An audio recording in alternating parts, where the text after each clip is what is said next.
Hi everyone. Imagine a world without science. Go on, take a minute, think about any activity you did today that didn't involve science. Difficult to imagine, isn't it? Science is omnipresent. It not only plays an important and integral part of our day to day lives, but also helps us uncover the great mysteries of the universe. Science knows no religion and transcends all geographic boundaries. Now, as the famous scientist Louis Pasteur once said, science knows no country because science knowledge belongs to humanity and is the torch which illuminates the world. To this day, I remember a quote that one of my favorite science teachers at school used to tell us: science is like magic, except it is real. Hello, namaste, and welcome to the grand finale of Lead National Science Championship 2020. My name is Khyati Kawa, and I will be your host for the evening. On behalf of Lead School, I would like to welcome all of you to this thrilling and fun-filled evening. Today, we have students from the length and breadth of the country showcasing their knowledge and scientific acumen and compete against one another to win the coveted title of the Lead Champion. The students have gone through an arduous journey to reach here. More than 13,000 students from across 300 schools participated in the National Science Championship. Each of the finalists had to go through three grueling rounds, each more competitive than the other, to reach here. Along the way, they got a chance to hone their skills by interacting and learning from some of India's renowned experts in the field of science. It is now time for the final showdown, the culmination of the efforts that these students have put in the last 1 month. So are you ready for the national finale of the Science Championship? Because I sure am. And I'm super excited to bring in the students as well in just a bit. Now, to kick off the event, I would like to invite Mr. Sumit Mehta, co-founder and CEO of Lead School, to say a few words to the students. A very warm welcome to you, Mr. Mehta.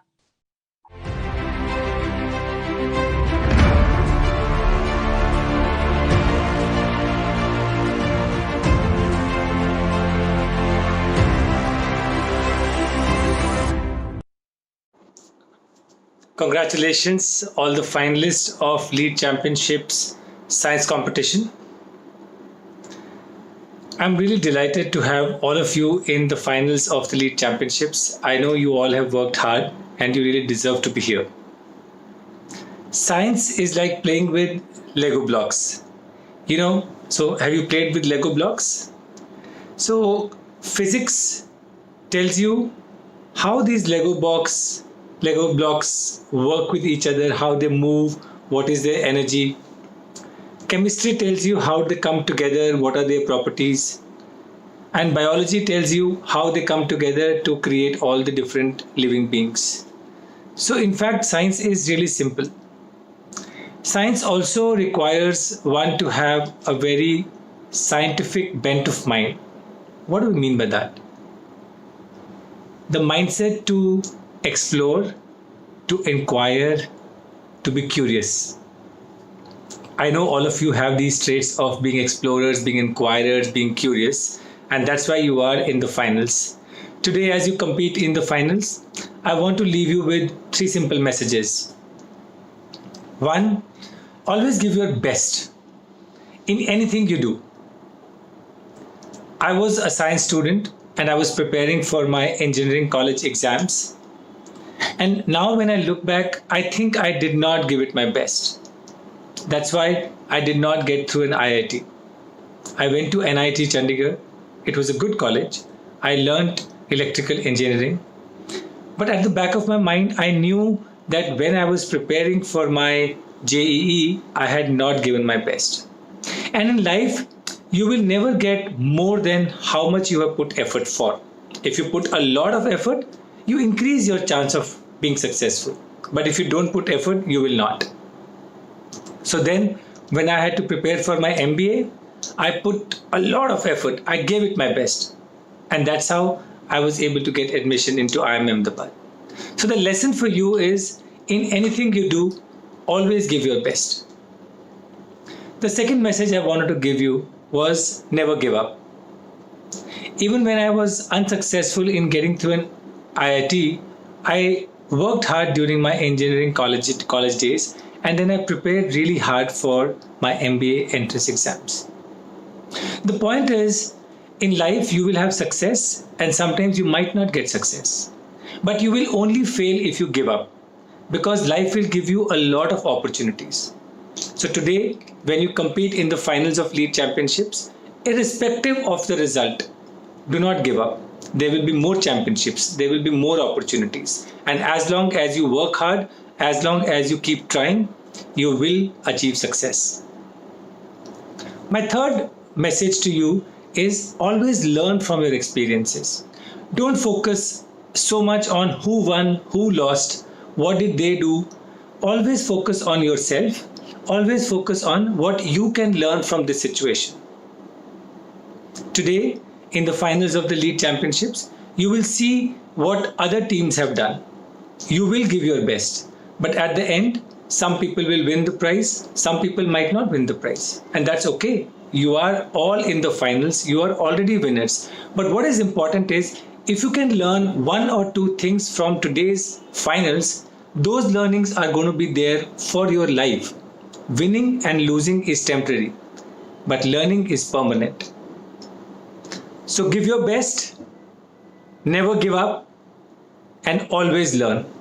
If you keep these three messages with you, and you might want to note it down in your book, if you keep these three messages with you, you will always be on the path of success. I wish you all the best for today's championships. Have fun. Thank you.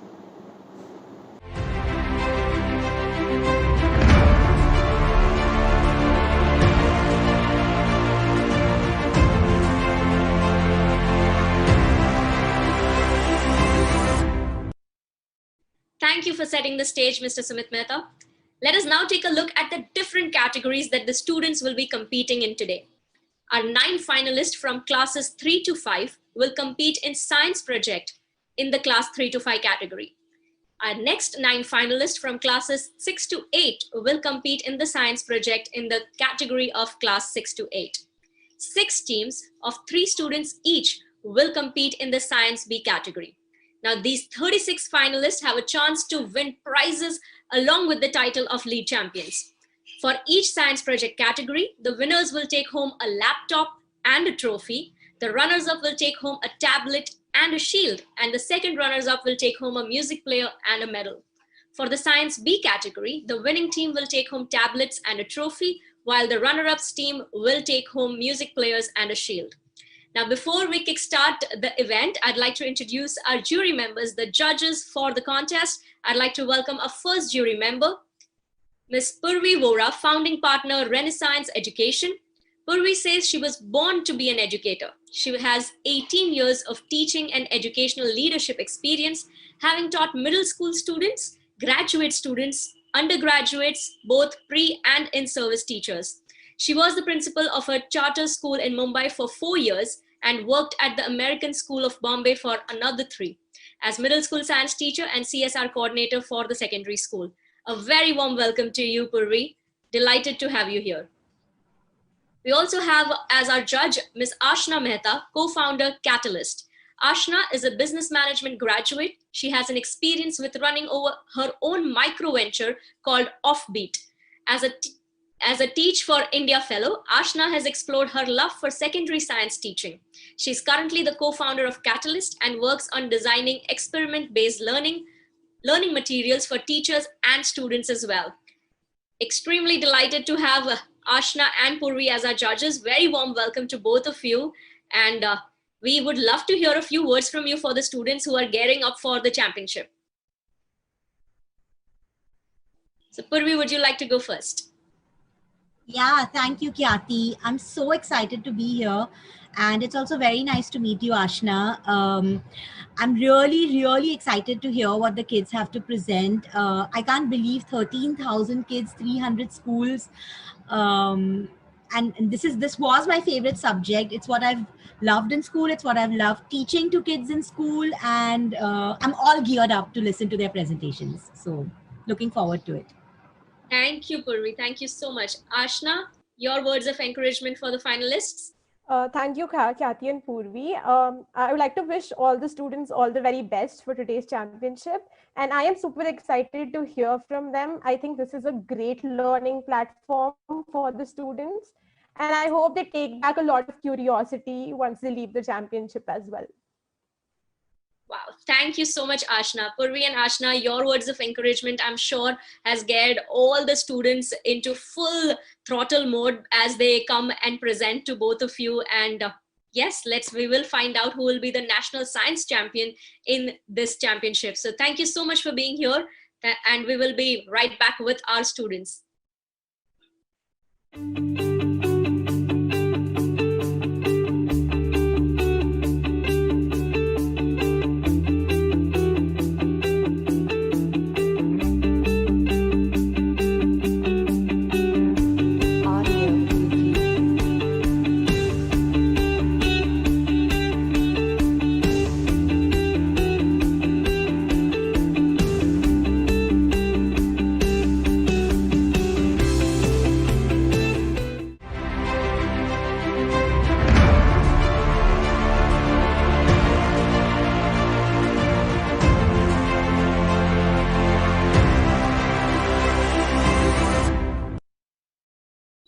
And now, without further ado, let's kickstart the event. I would like to introduce you all to the first category of National Science Championship. It is the science project for classes 3 to 5.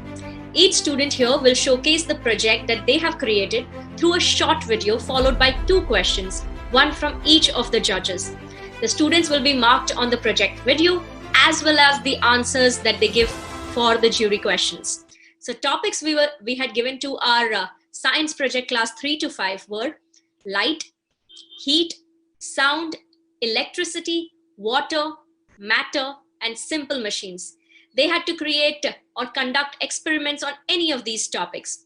The format that this championship will run on is a video presentation of the project followed by 2 questions of the judges.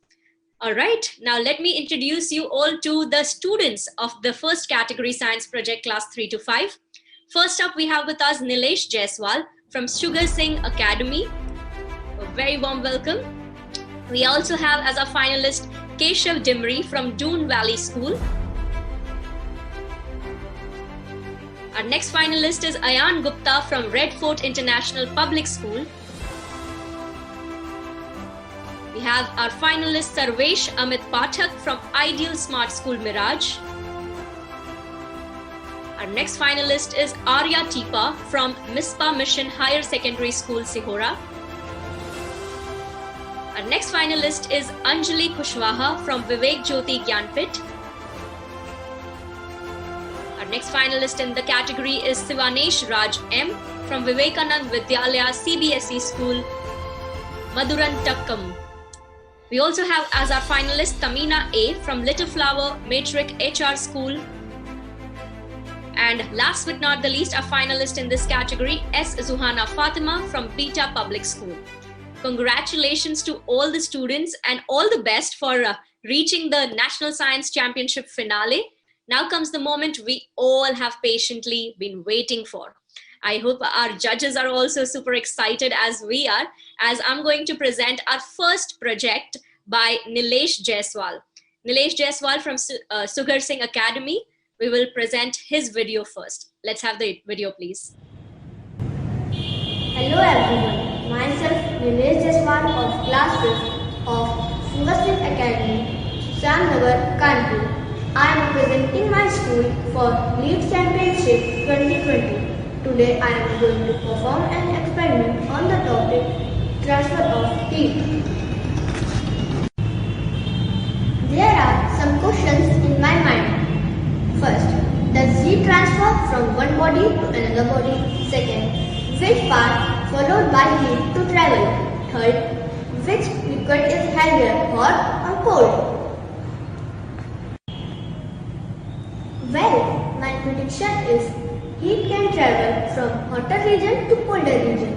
Hot water can move from low to upward direction and start replacing cold water.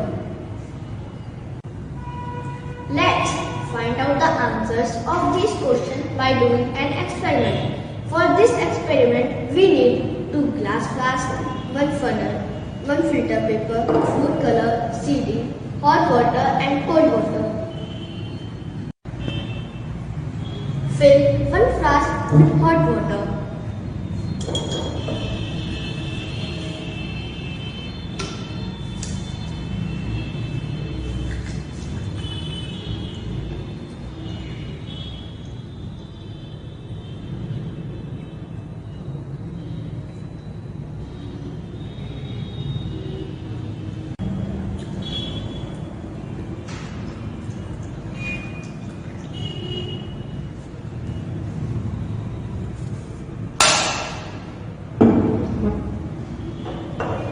Now we have to add a pinch of red color in the hot water flask so we can differentiate between hot water and cold water easily.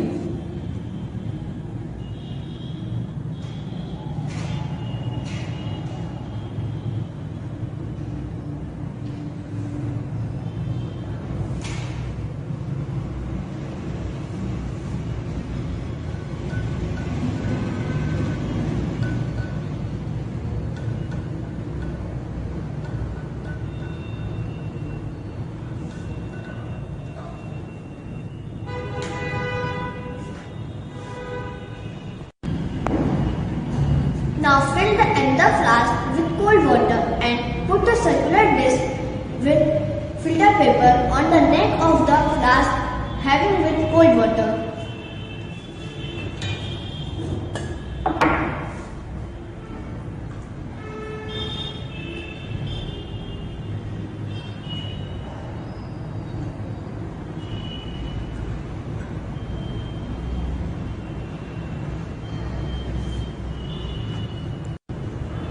Now we will take a CD and a filter paper put on the cold water flask neck.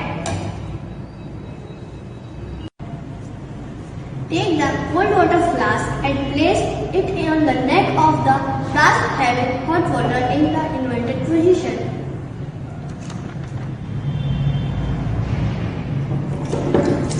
Fill.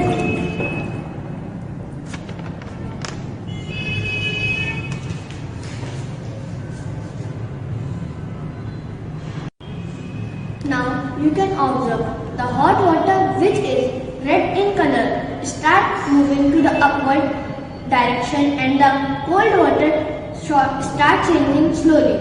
This will continue till the both flasks obtain same temperature and some color. Now we can conclude from this experiment, heat energy can transfer from one body to another body. Heat travels from hotter body to hotter region to colder region. Cold water is heavier than the hot water. Now I am going to explain you the connection of this experiment to the real world.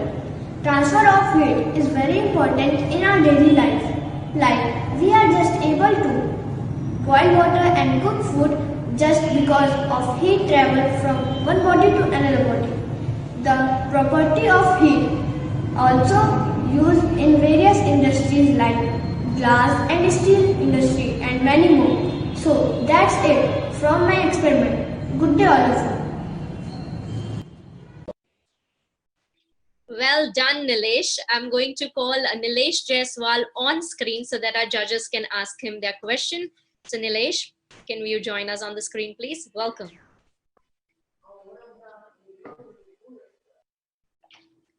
Hi, Nilesh. Very warm welcome to you. All the best. The judges will ask you the question now. You can unmute yourself and answer.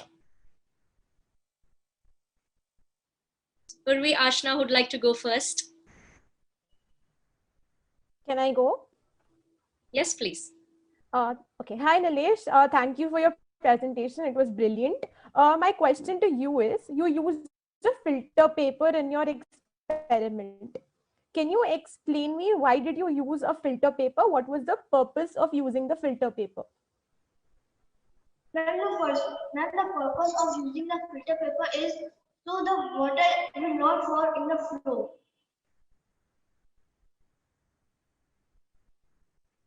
Okay, thank you, Nilesh. Purvi, your question? Hi, Nilesh. Well done. I had a real world application question for you. Nilesh, I want you to tell me, why do you think that water cools down when we put ice in it?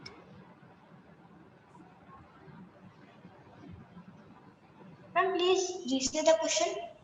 When we put ice in a glass of water, why does the water cool down? Ma'am, because ice colder, ice cold. So we put the ice. So when we put the ice in the water gets cold. Okay, thank you. Thank you, Nilesh. We will let you know the scores later. Thank you so much. Moving forward, judges and our audience, we are taking in our next participant, the finalist, Keshav Dimri from Doon Valley School, will showcase the video first and then welcome her on stage. Science is a ray of light that came from infinity and will reach till infinity. With this line of mine, I am Keshav Dimri, the scholar of 5th B, Doon Valley School, Bhatawali, Paonta Sahib. So today, I am going to perform an experiment to glow the LED bulb by making a closed electric circuit. First of all, the question arises, why I am doing this experiment? By this experiment, I am trying to find out, can a bulb glow in a circuit with the help of a battery? There are two types of circuit, open circuit, closed circuit. I think that bulb will glow in a closed circuit. What's your opinion? So let us check by doing this experiment. So we will need some materials to do this experiment, like an LED bulb, a wire, some tucking pins, safety pins, a battery, and a cardboard sheet with the black chart paper. First of all, we will take a cardboard sheet and cover it with the black chart paper. Then we will make an electric circuit by connecting one terminal of the battery with the wire and the another terminal with the LED bulb. The circuit will be completed with the help of two tucking pins and the one safety pin. Closed circuit, bulb is glowing. Open circuit, bulb is not glowing. Glowing, not glowing. Glowing, not glowing. Oh yes, my prediction was right.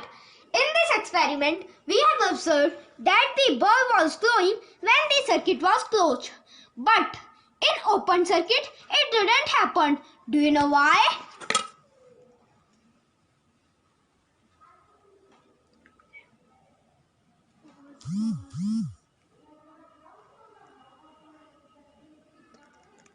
Because when the circuit was open means the switch was off and it didn't allow current to pass and flow. That's why the bulb didn't glow. Whereas in closed circuit, the switch was in on position and it allowed current to pass and flow. That's why the bulb glowed. And it is very interesting that the bulbs in our homes, torches, etc. work on the same principle and remove darkness during night. You can see my experiment again. Glowing, not glowing. Glowing, not glowing. Glowing, not glowing. Glowing, not glowing. How interesting is science! Hope you enjoyed my video. Thank you. Have a nice day. Stay safe. Stay healthy. Wonderful. I think this was such an energetic presentation. I would like to welcome Keshav Dimri from Doon Valley School. Welcome, Keshav, and with such excitement and enthusiasm, answer the questions of our judges as well. So, judges, over to you. Purvi, Ashna, your questions to Keshav. Sure. Keshav, I love the use of props and whiteboard and everything. That was fantastic. And the why question. Um, I guess could you give a few examples other than the ones you gave, where we would always need an open and a closed circuit, where the circuit would need to be open and closed depending on the need?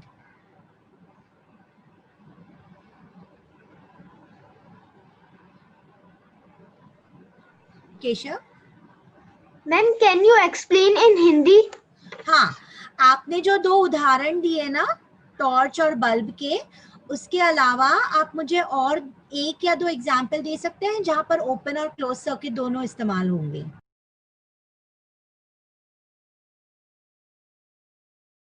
Ma'am, TV,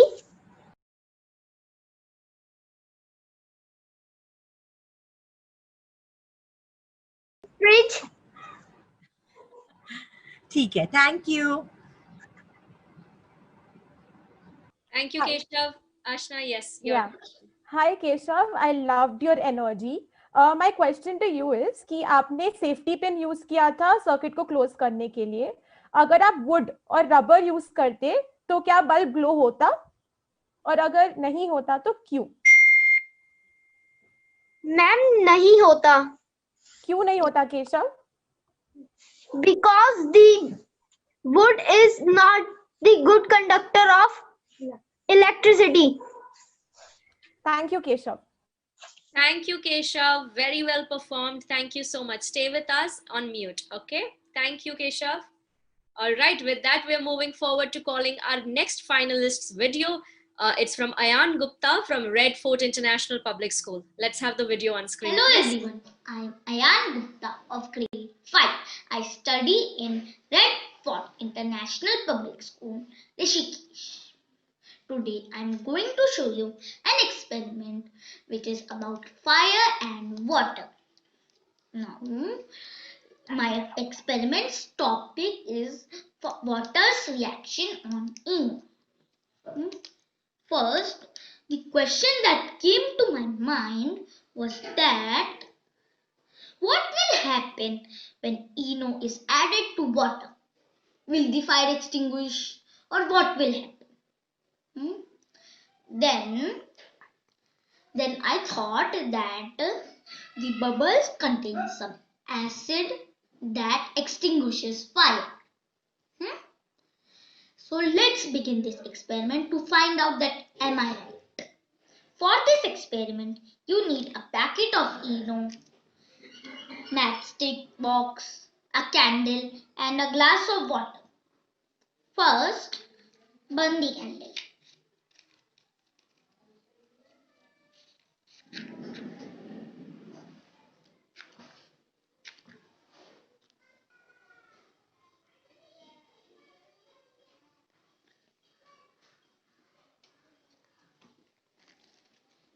Now, open the packet of Eno. Then slowly and steadily put Eno in the packet.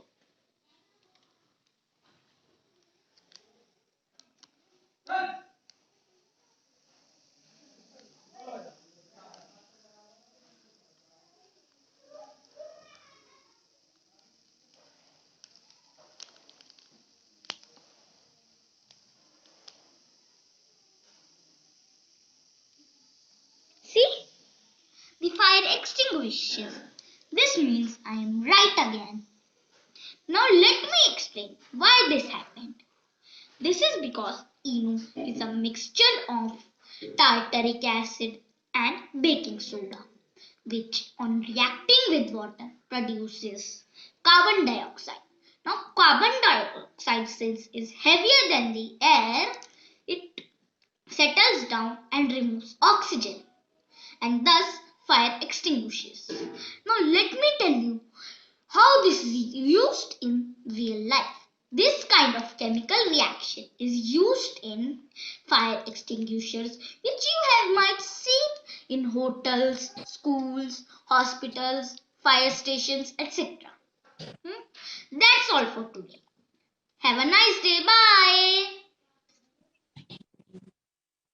Wonderful, Ayan. Very warm welcome. Now the judges are going to ask you your questions. Please unmute yourself and answer. Okay, ma'am. Ashna, Purvi. Yeah. Ayan, that was a wonderful performance. So my question to you, Ayan, is if you would not have Eno available at home, what else could you use to do this experiment? Ma'am, we can use vinegar and lemon because these things are also acidic. And acid on reacting with water produces carbon dioxide. Amazing. Thank you, Ayan. Ayan, I guess I didn't understand a part of the explanation. So if you could explain it again in your own words. I didn't understand the part about the carbon dioxide going down. And can you explain that part again? Like, why did the candle collapse and what exactly happened? Ma'am, because when baking soda and tartaric acid react on water, they produce carbon dioxide. Carbon dioxide is heavier than air and it comes down and removes oxygen. Now, without oxygen, fire cannot burn. And since carbon dioxide is around it, fire extinguishes. Khyati, can I ask my follow-up question? Just one more. Yes. Yes. So, but Ayan, can you explain that? But this whole experiment was in water, right? So when you say carbon Yes, dioxide is heavier than air, it was inside the water. So how do you explain that? when those bubbles came up and near water, near fire, and fire was near the bubbles which contained carbon dioxide. So oxygen extinguished. Okay. Thank you, Ayan. Thank you, Ayan. Very well done. Stay with us, okay? Thank you so much. Moving forward and calling our next finalist, these are Wonder Kids for sure. And this next experiment is by Sarvesh Amit Pathak from Ideal Smart School Mirage. Let's showcase his audiovisual. Hello all, I am Sarvesh Pathak. I am in 5th standard and my school name is Ideal Smart School. I am representing my project Solar Electric Fan. In my prediction, I tried to find out how we can use this solar energy and convert it into electrical energy and use this electrical energy in our household equipments and in our science projects also. In my project, the material required is the solar panels with PV cells, some wires with some colors which we can use in our science projects, battery charging unit, battery system, on-off switch, motor and a plastic fan and a sheet of cardboard or thermocol. In the process of my project is fit the solar panels properly and neatly beside the battery charging unit, and the wires of the solar panels must be connected to the battery charging unit. The battery charging unit recharges the battery system and the battery charging units wire must be connected to the battery system. The battery system gives power to the motor, and when we switch on the button, the motor starts rotating and fan starts its movement. In my observation, I observed that the sun rays falls on the solar panels and with the PV cells. The PV cells collect the heat energy and solar energy into collect heat energy and solar energy and convert electrical energy from that and passes through the battery charging unit. Battery charging unit gives power, gives recharge battery system and gives power to the battery system. Battery system gives power to the motor, and whenever and whenever this energy is needed, we can use this energy. And when we switch on the button, the motor starts rotating and fan starts its movement. In my conclusion, I conclude that the Sun is only one resource in our whole universe, and this sun is used to, to collect solar energy and heat energy from the sun, and that solar and heat energy can be converted into electrical energy, and this electrical energy can be used in our future also.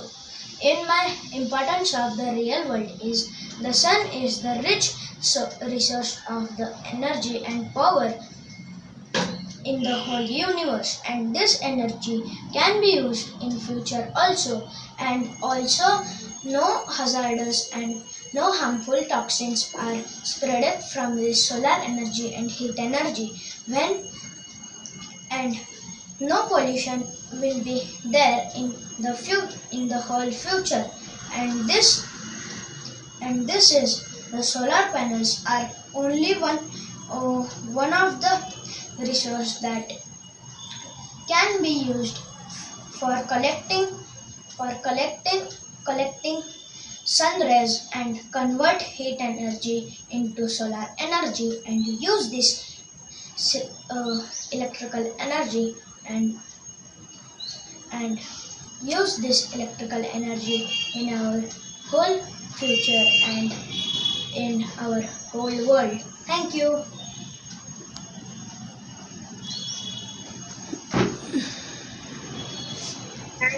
Thank you, Sarvesh.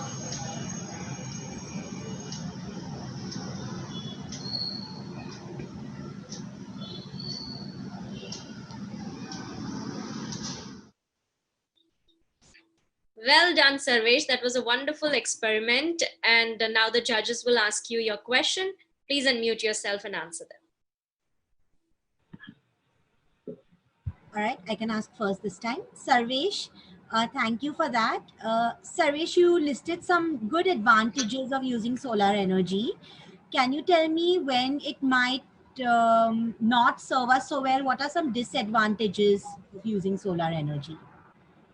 Ma'am, this energy is the natural energy, and natural energy is free of cost in our whole universe, in our whole world also. And this energy can't don't spread this hazardous and harmful toxins in future also. Okay, thank you. So, Sarvesh, my question to you is you said that solar energy can be used in the future, but can you tell me some examples of where solar energy is being used now in real life? Ma'am, this solar energy is used for when the electricity is not available in our home or in our other houses also, and this energy is of sun rays, and this energy is solar energy and heat energy, and this energy can be converted into electrical energy whenever we want and whenever we use this electrical energy in our home also. Okay, thank you, Sarvesh. Thank you, Sarvesh. Very well done. Stay with us. All right.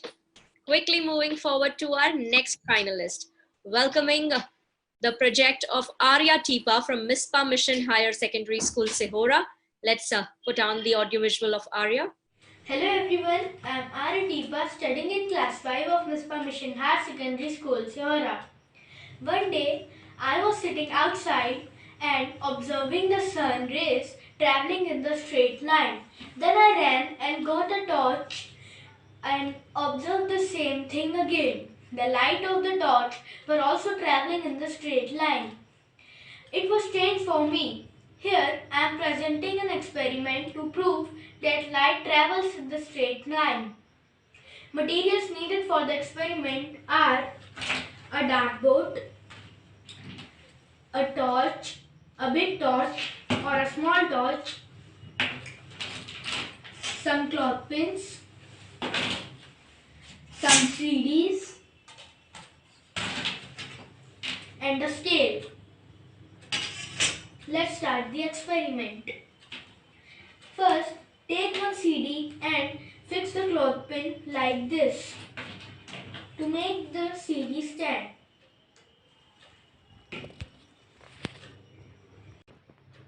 Now our CDs are ready for the experiment. Now took a dart and do the same thing that we do with the CD.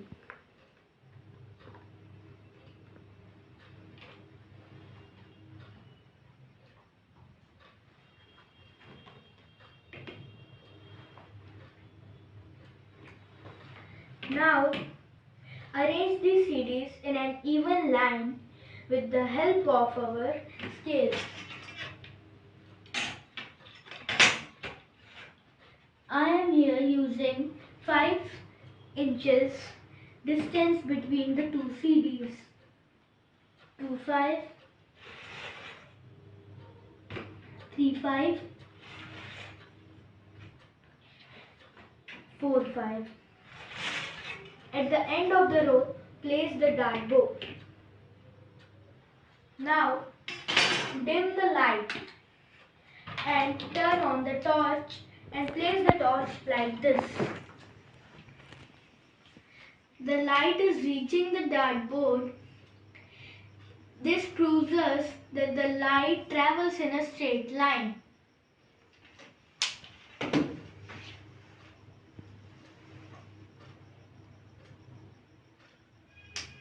Now arrange these DVDs in an uneven line. Now again on the torch and see. The light is not reaching the dartboard.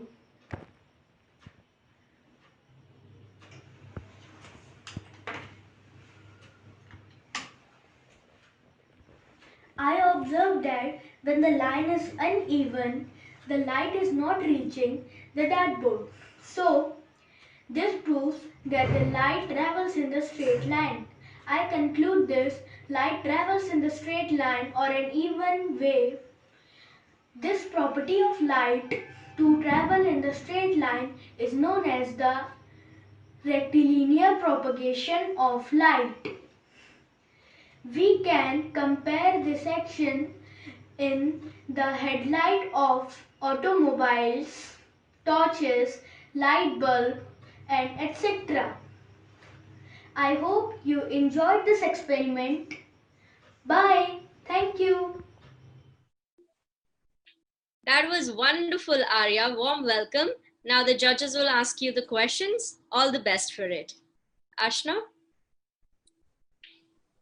That was a great presentation, Arya. My question to you is, what would happen if you would increase the distance between the CDs and pass light through it?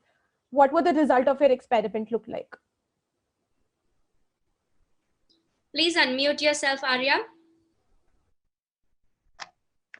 Ma'am, the result will be same because light travels in straight line. If the distance will more and light is even, then light will travel in straight line. Thank you, Arya. Hi, Arya. I really like how you explained everything very clearly and you look very dapper as well. I just wanted to understand from you the examples that you gave at the end, the headlight and the torch. Those are examples where you can see light traveling in a straight line. But can you share some applications of this property of light where it has been applied to maybe design something for human use? Ma'am, please repeat the question. Can you think of some applications where the fact that light travels in a straight line is useful to create something, to design something? Ma'am, sunlight. Okay. Thank you. Thank you, Arya. And now we're going to bring in, thank you so much. Now we are going to bring in our next finalist, audiovisual, the experiment that she has done, Anjali Kushwaha from Vivek Jyoti Gyanpit.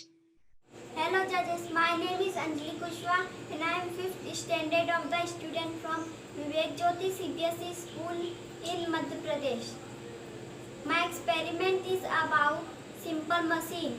My question and prediction are, what tool would be best to use and lift a heavy load like a washing machine? My prediction was, it has a lever. Material used in simple machine are corrugated box, sticks and color paper. Simple machines are devices that make work easier by using less force. They contain 6 main parts. First is lever, second is pulley, third is wheel and axle, fourth is inclined plane and fifth is gauge, sixth is screw. This is a wheel and axle.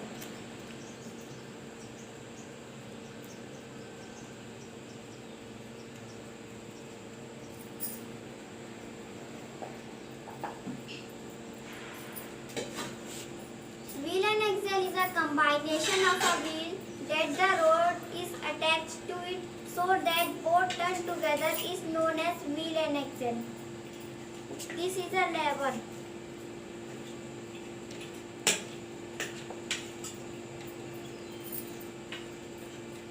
This is a fulcrum, this is a load and this is a effort. A lever is a rigid rod that can move freely along and fixed point.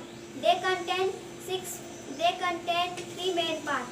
First is first order lever, second is second order lever and third is third order lever. First order lever. When the fulcrum is between and the effort and the load are called first order lever. For example, scissor, seesaw. Second order lever. When the load is between and the fulcrum and the effort is called second order lever. For example, nutcracker.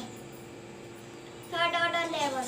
When the effort is between and the load and the fulcrum is called third order lever. For example, boom and fishing room. This is a pulley.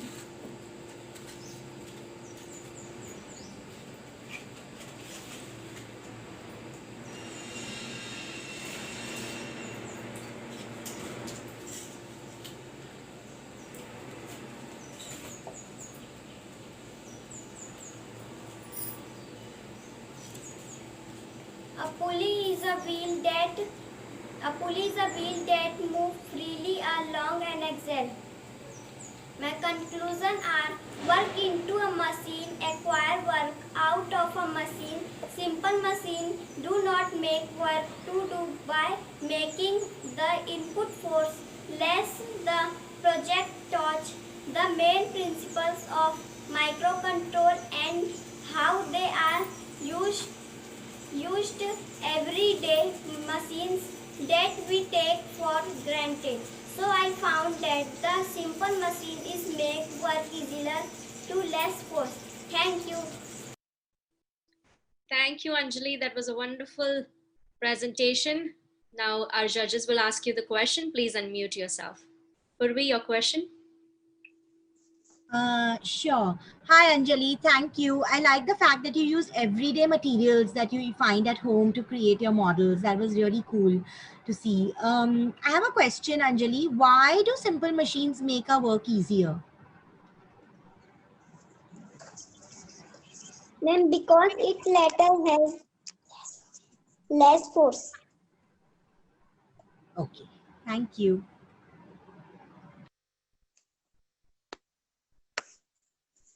Hi, Anjali. That was a very nice presentation and it looked very beautiful. My question to you is, could you explain the procedure that you use to make any one of these machines, maybe the pulley?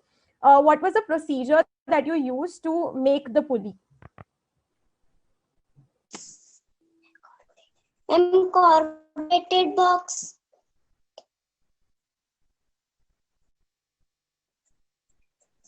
And some sticks.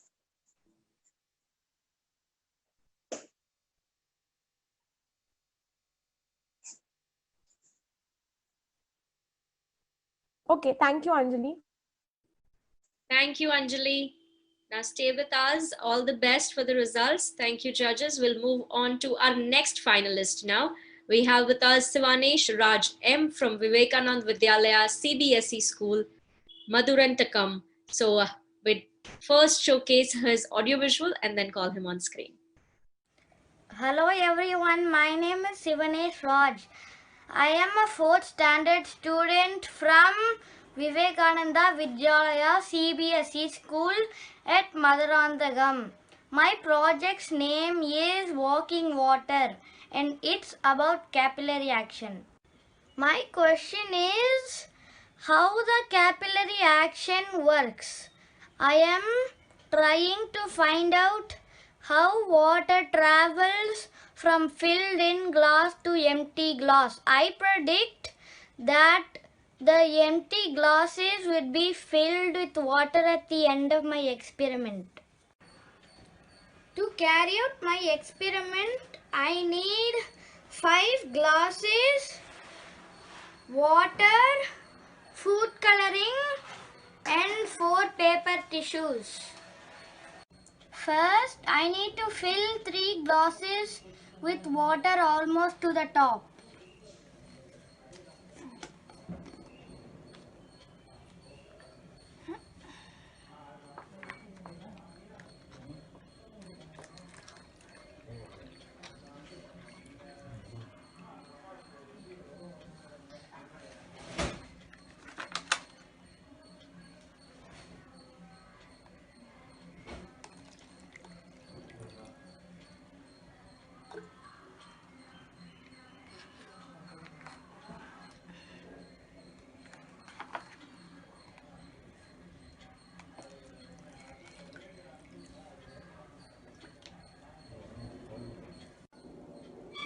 I am adding colors to the water for better visibility.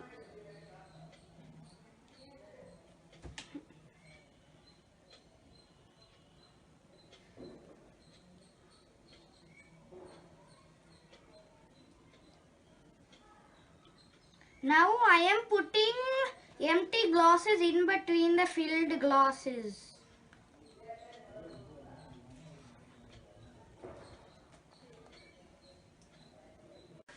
Now I need to fold a tissue.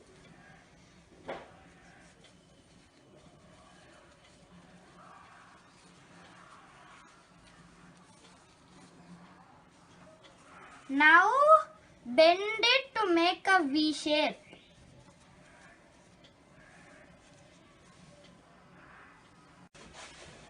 Do same for all 4 tissues.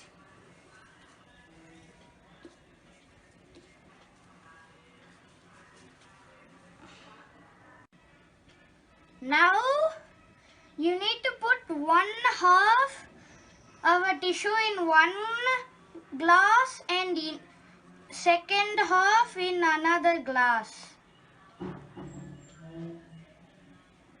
Do same for all 4 tissues.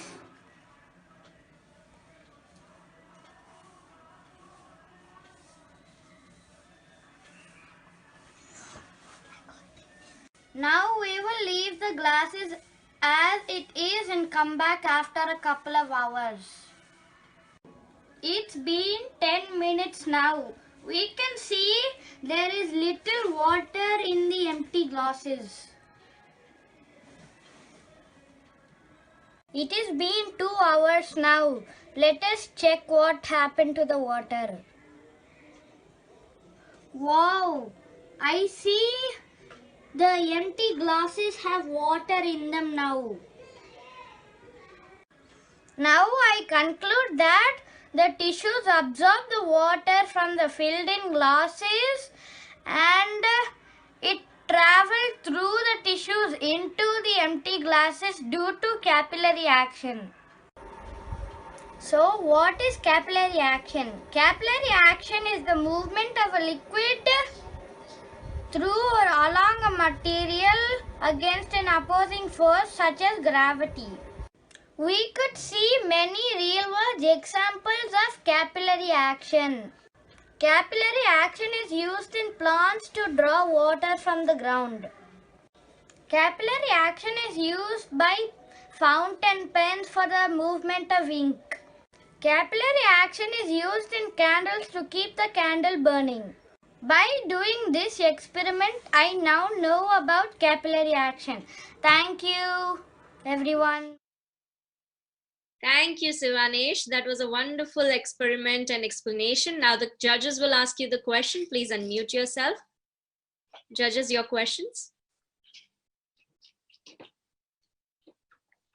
Sivanesh, hi. That was a very colorful presentation.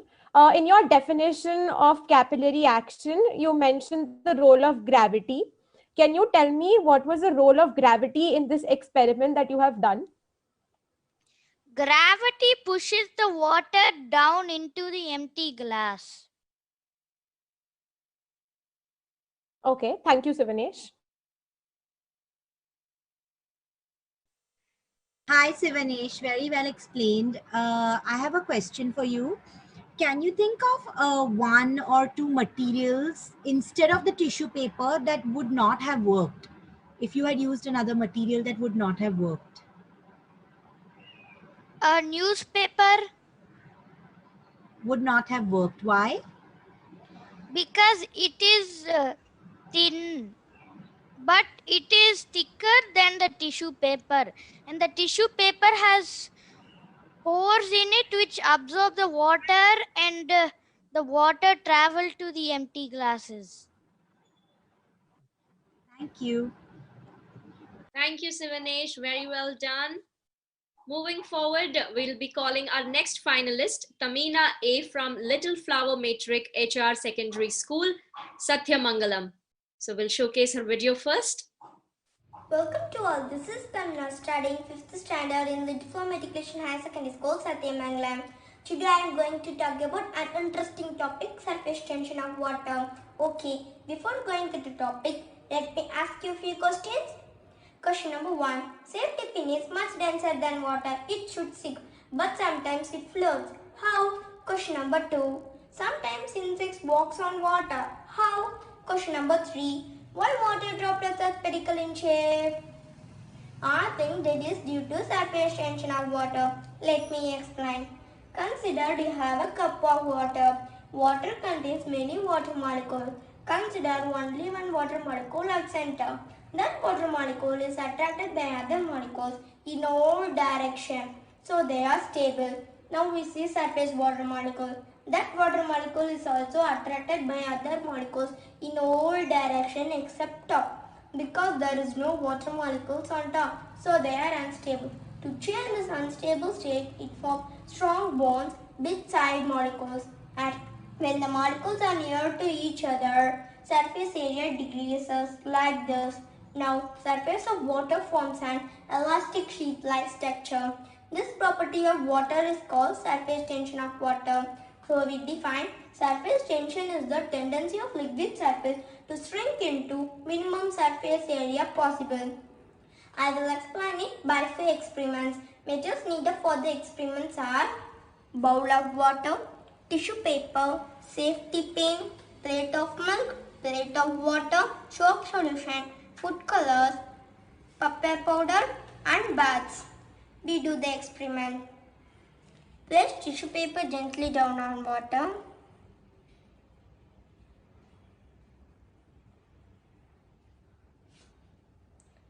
Place safety pin slowly on top of tissue paper. Wait for some time.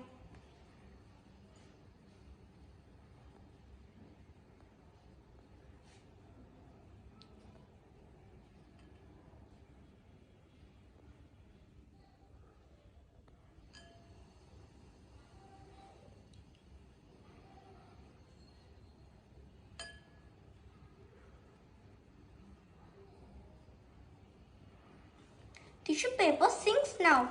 Wow! Safety pin floats on water. To make safety pin sink, put a drop of soap solution.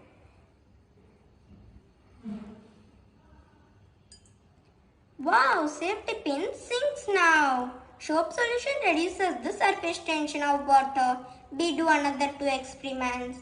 Milk also has surface tension. Take a plate of milk. Put a drop of each food colors in the center of the plate.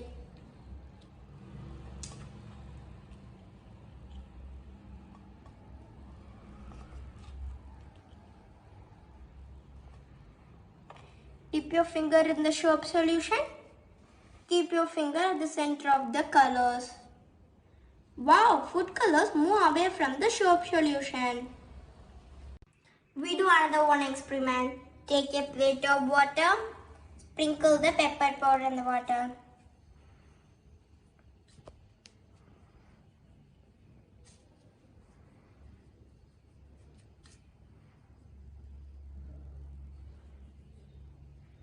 Dip your finger in the soap solution. Keep your finger at the center of the plate. Wow, pepper powder move away from the soap solution. Not to know, soap solution reduces the surface tension of liquid. So finally, we understand that liquid surface have invisible, thin, elastic sheath-like structure formed by intermolecular attraction of surface water molecule. Due to surface tension, small objects float on the surface of an liquid. The force of the surface balance the insect's weight, help it to work on water. Water droplets are spherical in shape due to surface tension. Importance of surface tension in real life. The tall solution has low surface tension so that they spread faster. Surface tension prevents water from passing through the pores of an umbrella.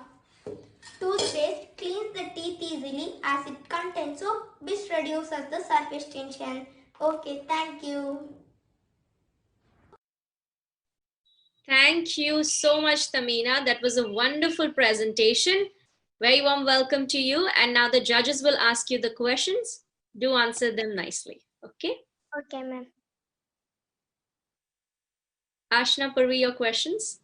Yeah, hi Tamina. That was very well explained, and I really liked your presentation. My question to you is: you mentioned that soap can reduce surface tension of water, but can you tell me why the The soap soap reduce surface solution tension? breaks the soap solution breaks the intermolecular attractive force of surface water molecule, so surface tension is decreases.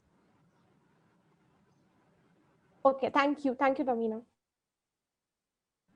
Hi, Tamina. Thank you for showing those experiments. My question was, why did the colors and the pepper move away when you touched it?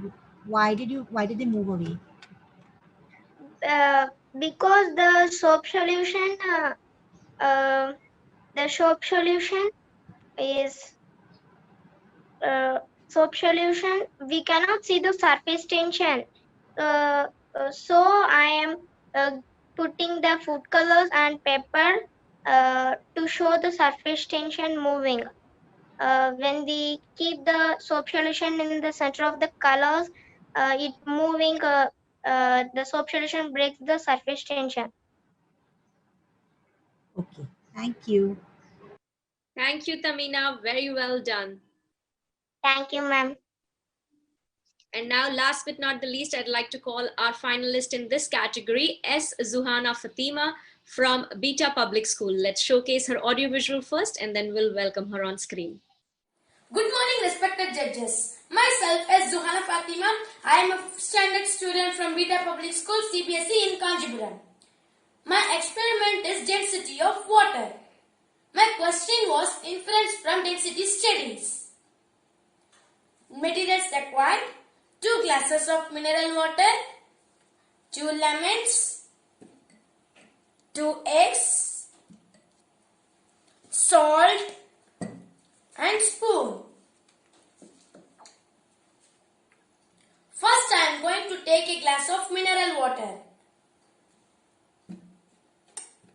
I drop a lemon into it. Please observe whether it is sinking or floating. Yes, in mineral water this lemon is sinking. Due to the density of mineral water, this lemon is sinking. Mineral water taken in full of glass. I am going to adding some salt.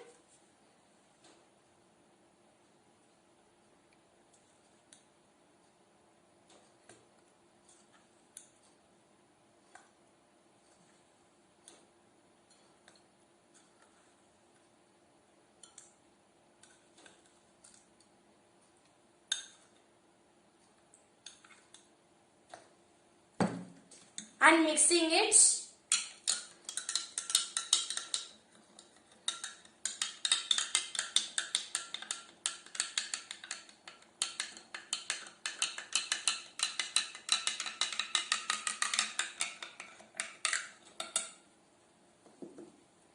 I drop a lemon into it. See, it's floating. In salty water, this lemon is floating. Due to the density of salty water, this lemon is floating. Difference between them.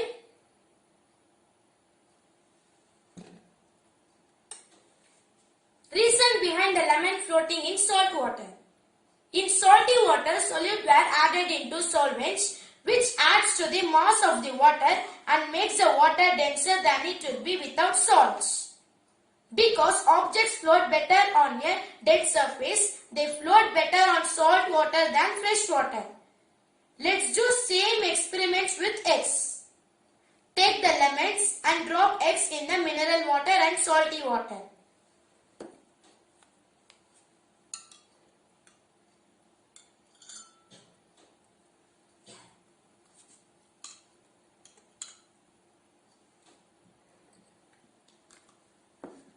Mineral water.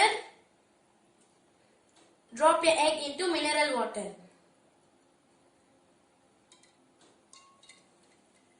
See, it's sinking. In mineral water, this egg is sinking. Salty water. Drop your egg into salty water. See, it's floating. In salty water, this egg is floating. Difference between them.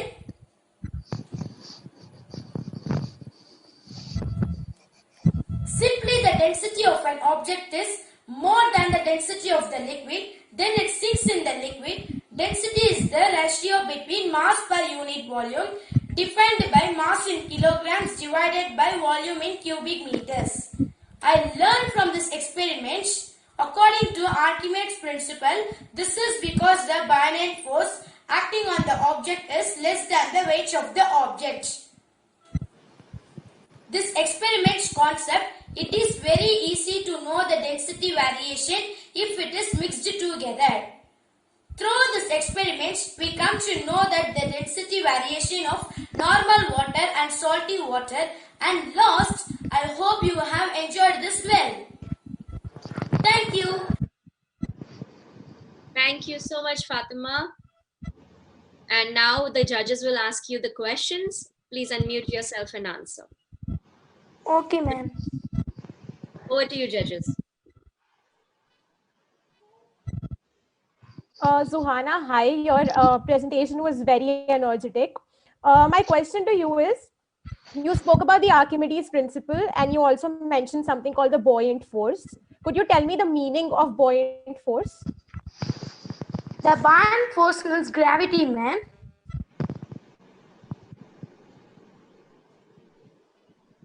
Okay, thank you, Zuhana.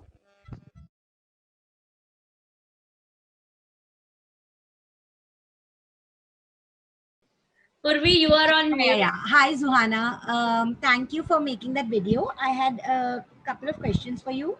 You said objects float better in denser liquids, right? That's what you said? Yes, ma'am. Why? Can you explain why? Ma'am, repeat the question once again, please. In your video, you said objects will float better in denser liquids, right? If I heard you right, you said that in the video. Yes, ma'am. Can you explain why that is?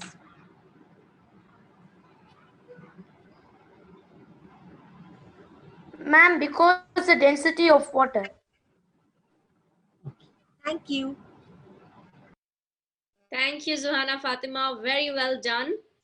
With that, judges and ladies and gentlemen, boys and girls, all those who are watching us, we come to the end of National Science Championship Science Project classes 3 to 5 category. We are done with them, but we are going to quickly move forward and of course, congratulate all of these finalists for doing a wonderful job. So well done, students. And yes, stay with us because the results will come out really soon. Moving on to our next category, which is science project for classes 6 to 8. The format of this category will be exactly the same as we did for the previous category. The topics that were given to the students for this category were electricity, force, recycle, disaster management, soil, pollution, and light. Now for the students, the format of the presentation is the same. Video of the project will be followed by 2 questions by the judges. Now let me introduce you to the participants and the finalists of science project classes 6 to 8. We have with us Manya Garg from Maharaja Agrasen Public School. Our next finalist is Anureet Kaur from St. Soldier Elite Convent School, Chavinda Devi. Kavya Gupta from Takshila International School. Parth M. Patil from Dr. Kadam Gurukul, Indapur. Jadav Pratik Haribhau from Pride Academy English Medium School and Junior College. Our next finalist is Akshat Jaiswal from the School of Fancy Flowers, Changotola. Our next finalist is Divya D'Souza from Surana Vidyalaya. We also have with us Kirthana from St. Peter's High School, Gajbel. And last but not the least, our finalist Sanjeevan S. from Elite Matriculation Higher Secondary School. Here I'd like to congratulate all the 9 finalists, all the best to all the students as you make your way to the National Science Championship finale. I would now invite Miss Manya Garg from Maharaja Agrasen Public School to please showcase her audiovisual first and then the 2 questions of the judges. Let's have her audiovisual, please. Everything is theoretically impossible until it is done. With this, a warm good morning to all respected judges. This is Manya Garg. I am a student of 7th standard from Maharaja Agrasen Public School in Delhi. Today, I'm going to show you an experiment about air pressure. My question was, does air exert pressure? My prediction was that the cardboard will stick to the glass. To test my prediction, I carried out the following experiment. The material required to conduct this experiment are a glass, a jug of water, a square piece cardboard. Now let's come to the procedure. Firstly, I will fill the glass with water.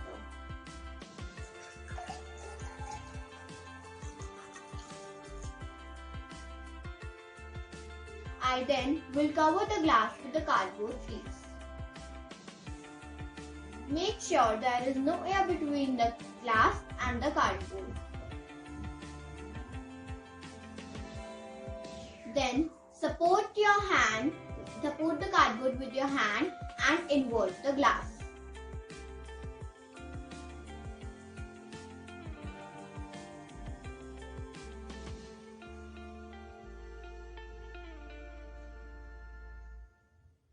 Note down that you have to support the cardboard with your hand for 30 seconds.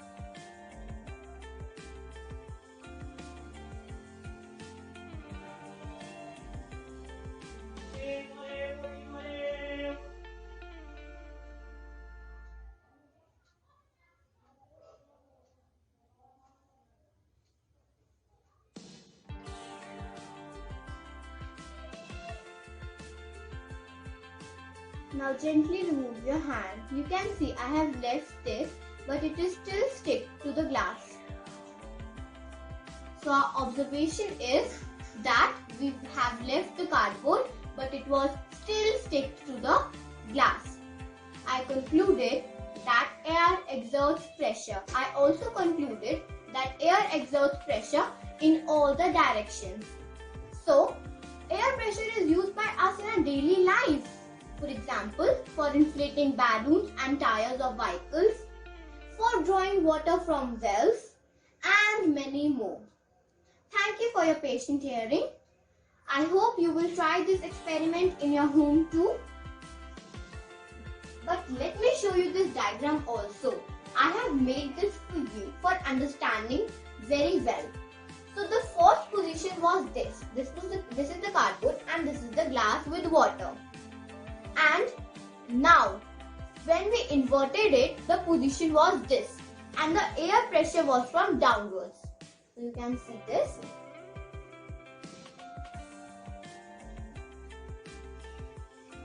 I hope you loved it and have a nice day.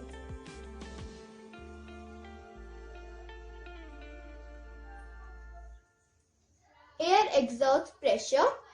Title of the project: question, prediction, material required, procedure, observation, conclusion and connection to real world.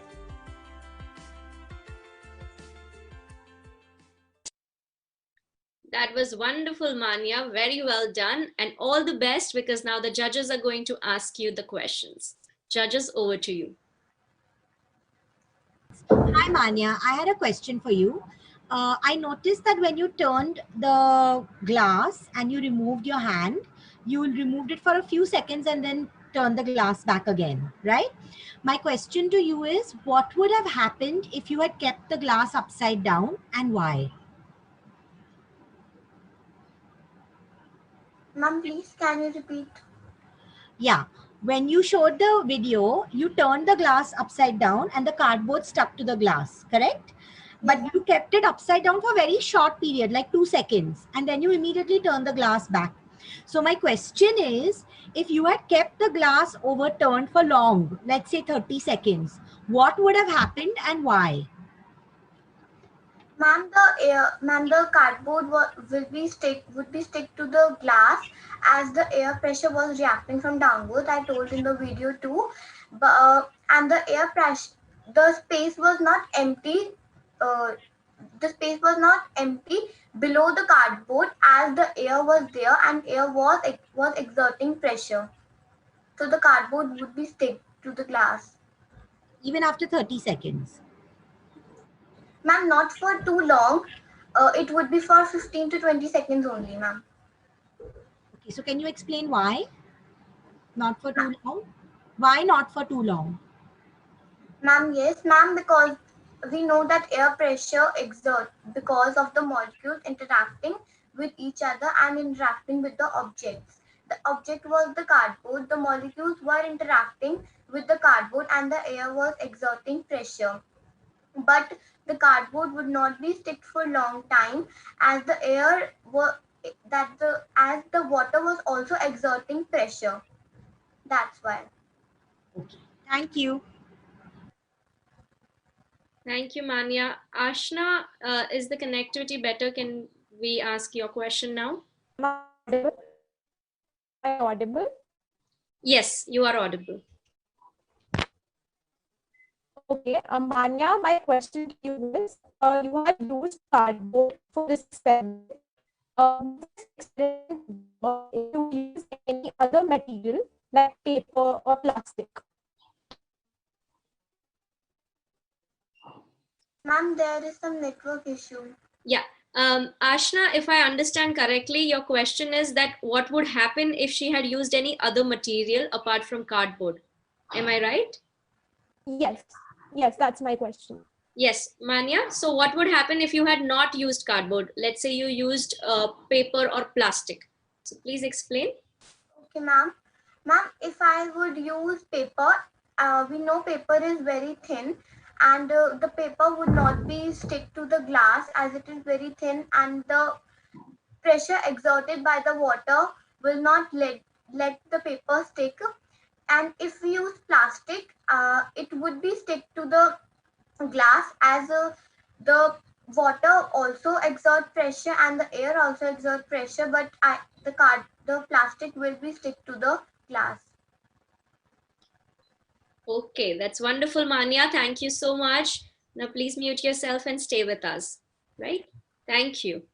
Moving forward to our next finalist in this category, we have Anureet Kaur from Saint Soldier Elite Convent School, Chavinda Devi. So we'd like to showcase her audiovisual first and then bring her on screen. Hello everyone, I am Anurith from Saint Soldier Elite Convent School, Chavinda Devi. I study in 8th standard. Today I am going to perform an experiment to demonstrate fermentation process for anaerobic respiration in yeast.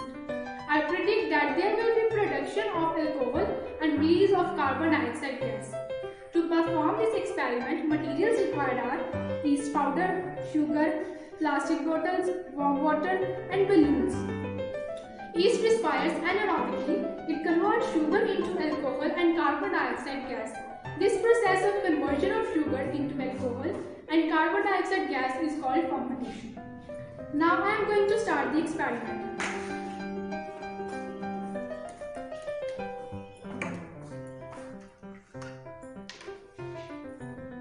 First, I am pouring warm water into the bottles.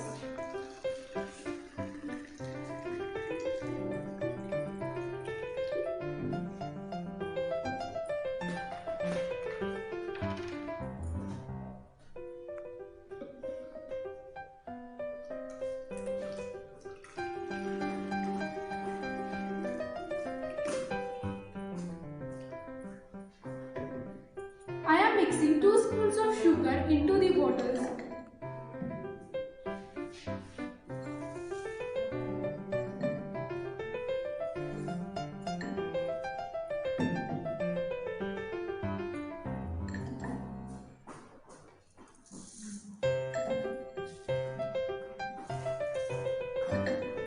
And shaking the bottles to mix the sugar well.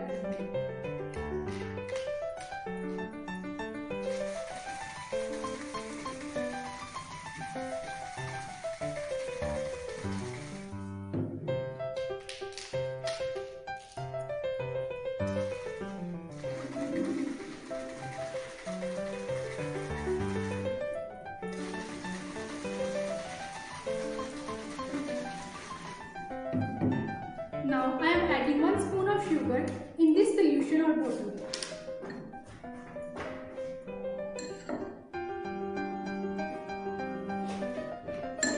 And again shaking the bottle to mix the yeast powder well.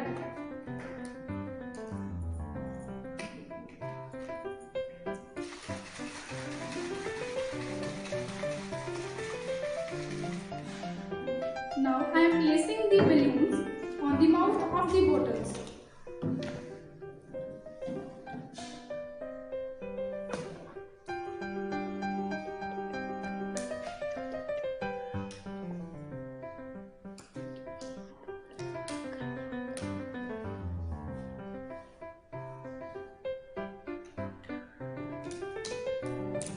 Now I am leaving the solution for 15 to 30 minutes.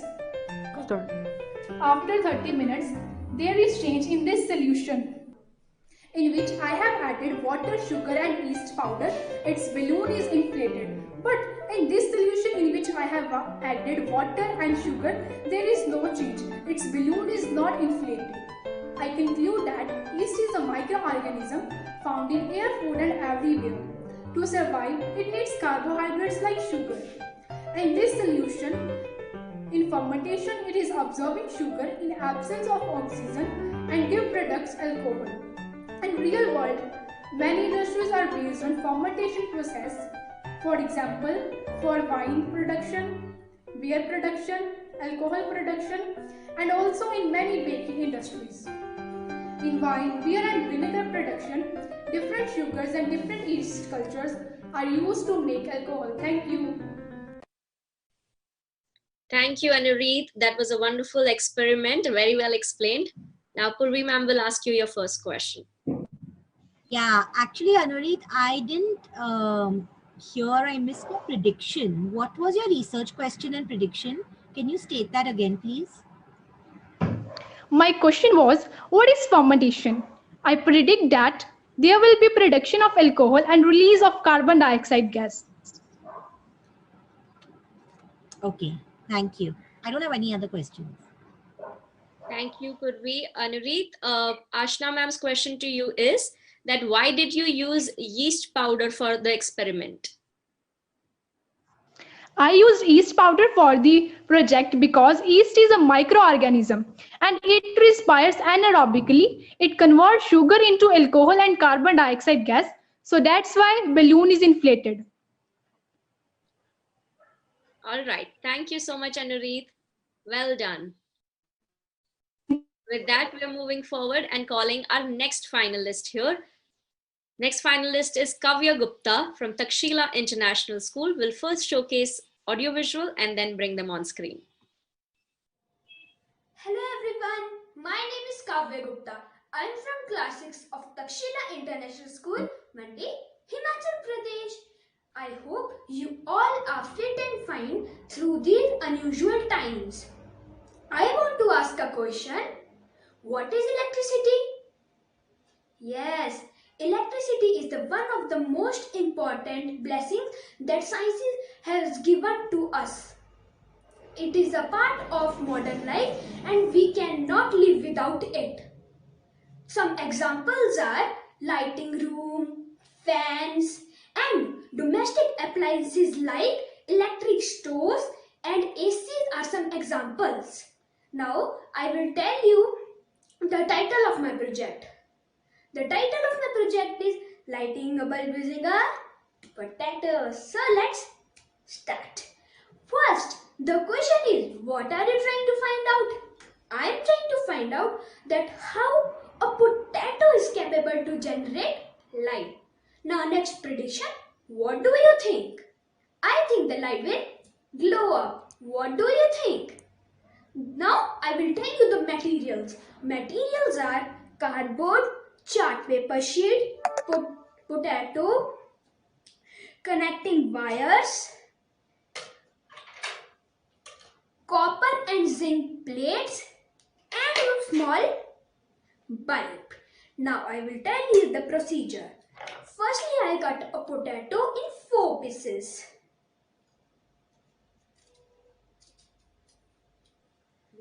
But in guidelines, which is 1, 2, 3 and 4 with the help of knife, and then I made 2 slits in each potato with the help of knife.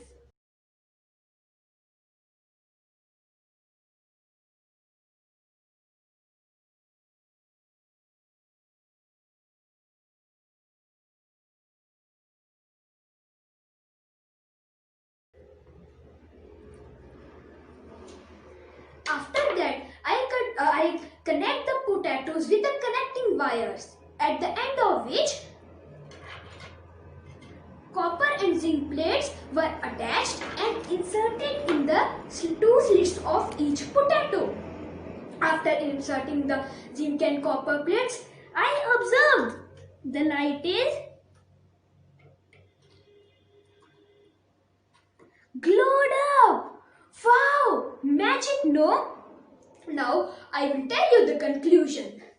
Potato contains sugar, starch and acid, which makes chemical reaction when 2 different metals, copper and zinc, were inserted in the potato. Reaction produced a small electrical current and the bulb light up. Now at the last I want to tell you the importance of my project. My project is very simple project but is of great importance, that how a potato is capable to generate electricity and light the bulb. Amazing! It is very eco-friendly and affordable. If we do not have any source of light, potato can be used as best. And I will tell you amazing fact that the bulb can also be lighted up in this for almost 40 days. Wow! So my project is very valuable. Now at the last I will once again show you how my project works. Wow! Thank you. Thank you and have a Thank you, Kavya. That was a wonderful presentation. I'm going to let Purvi ma'am ask you the first question. Unmute yourself and answer. Hi, thank you for the presentation. My question to you was, is there any vegetable that you could have used that would not have worked? Ma'am, I have not used, but I have listened. One onion can also be produced light. Once I have tried, but it not work. So, Will- ma'am, I think What onion will no. not work? I did not hear you. What will not work? Onion, Onion. onion. Why will it not work? Ma'am, because a potato has sugar, starch, and acid, which makes chemical reaction. Ma'am, when two different type of metals, copper and zinc, were inserted in potato, but in onion there are not sugar and starch. That's why it is not lighted up. Thank you. Thank you, Kavya. Kavya, Ashna ma'am's question to you is that why did you use the copper and iron plates and why not any other metal? Ma'am, I have used that because it has metal. It is a metal which can enable electricity and lighted the bulb. That's why I use copper and zinc plates. Thank you. Okay, thank you, Kavya. Thank you so much. You can mute yourself and stay with us. Thank you, ma'am. All right, so we're moving on to our next finalist, which is Parth M. Patil from Dr. Kadam Gurukul, Indapur. We'll once again showcase the audiovisual first and then ask them the question. Good morning everyone. My name is Parth Patil from class 7B2. Today I am here to present my project in soil erosion. Materials needed for my project are 6 plastic bottles, some soil, some dry leaves, some seeds, some water and clay. So friends, did you know what is meant by erosion? I will tell you about that.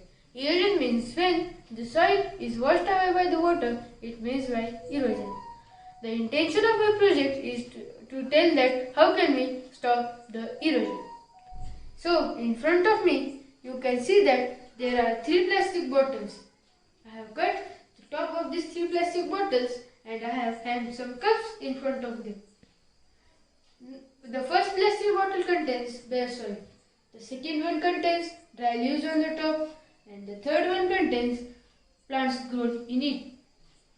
And we are going to see what happens to the soil when it rains. And imagine that I am going to make it rain.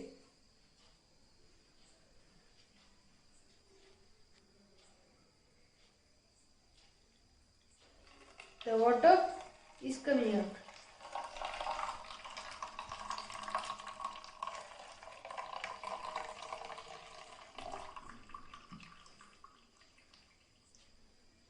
The water is dirty.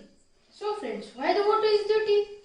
The water is dirty because the dirt from the soil has washed into the cup. So the water is dirty. Now we are going to pour water into this container and we are going to see what happens to the soil. Will this water be dirty? Will it be clean? So I am going to pour water into this.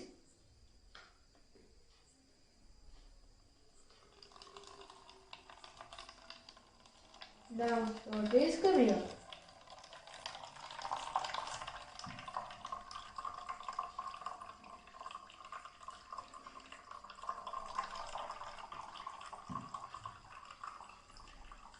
We are going to compare these two. That water is cleaner than this because the leaves acts like protection and protect the soil. Now we are going to see that what happens to the soil when we pour water into this container which contains plants grown in it. Will the water be dirty? Will it be clean? So we are going to pour water into this.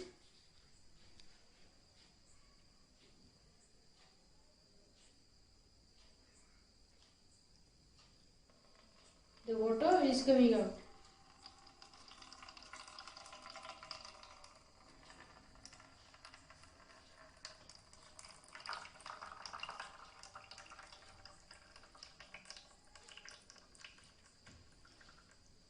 Now we are going to compare these three.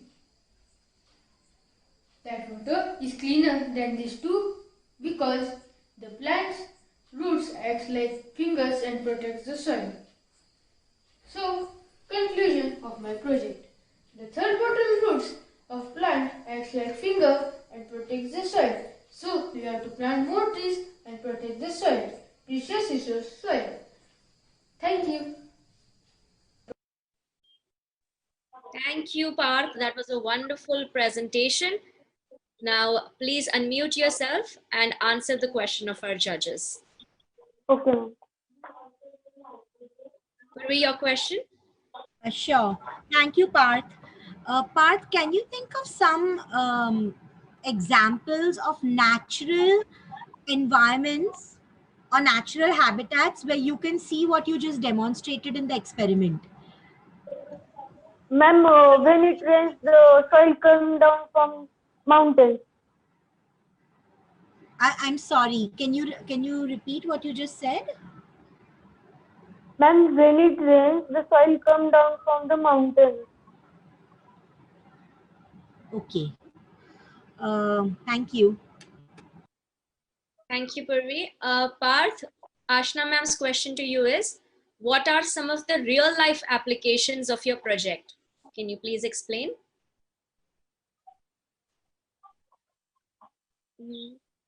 Ma'am, when it rains, the soil came down and sometimes landslide also happens. Is that okay, Ashna? Should we go? Thank you. Thank you, Parth. Thank you so much. Please mute yourself and stay with us. We're going to move forward and present the project of Jadav Pratik Haribhau from Pride Academy English Medium School and Junior College. So let's play the audiovisual, please. Hi everyone, myself Pratik Haribhau Jadhav. I am studying in standard 6 from Pride Academy School. Yes, you hear right. Today I am going to give introduction of my project. The title of my project is Disaster Management, but in form of speech. Now we will see how this project I made. I need material for making this project are container, newspaper, soil or mud, cardboard houses, toys, part of plant, water and a piece of a cardboard. Take a container, scramble some newspaper and arrange them in the container so that the half of container gets occupied. Place the mud on the scrambled newspaper and make the cardboard houses and place it on the mud. Then pure water on the another side of container.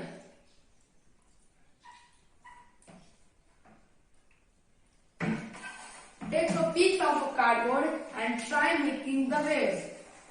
You can see the waves are destroying the houses. Repeat all steps again. Before pouring water, plant some part of plant on the coastal area and again try making the waves. You can see the waves cannot completely pass through the plant, so it does not destroy the houses. I observed that because of part of plant, the waves cannot pass completely from the plant, so it does not destroy the coastal area. I conclude from this project that if we cultivate more and more crops, then the disaster like tsunami can cause less damage at the coastal area, and living near people on the coastal area can cause less damage to houses. Thank you for giving your precious time for this video. Thank you, Pratik. Pratik, that was a wonderful experiment. Purvi, your question to Pratik. Hi, Pratik. Thank you. Pratik, based on whatever you learned from your experiment, can you tell me why are mangroves so important? Because mangroves absorb water near the coastal area and it absorbs all water that coming on the land. So mangrove is important for plant on the land. Okay, thank you. Okay. Pratik, Ashna ma'am's question to you is, What kind of plants will help in saving houses? Give examples. Mangrove trees. And why? Because mangroves absorb water on the coastal area. Okay. Thank you, Prateek. Well done. Thank you so much. Moving forward to our next finalist in this category is Akshat Jaiswal from the School of Fancy Flowers, Changotola. Here is the audiovisual for him. Hello everyone, my name is Akshay Jaiswal. I am a 7th standard student from the School of Fancy Flowers, Changotola. This is my science project video and my science project was hydraulic powered JCB. My question was, how does hydraulic force work and what is its use? My prediction was, hydraulic force work on the principle of air pressure and it is used in many ways like press a hard object and many more. To make a model of hydraulic powered JCB, we will need the following things: pipe, can, plywood, bearing, screw, toothpick, super glue, injections and water.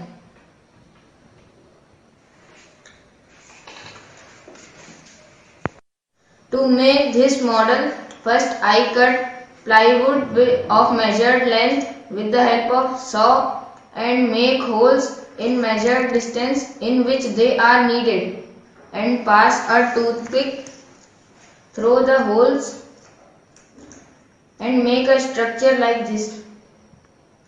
And then I made this type of structure of measured length and fit them together with a single toothpick in which they move. Next I fit the structure of JCB with a thick plywood base and then I made the shovel of JCB with the help of can.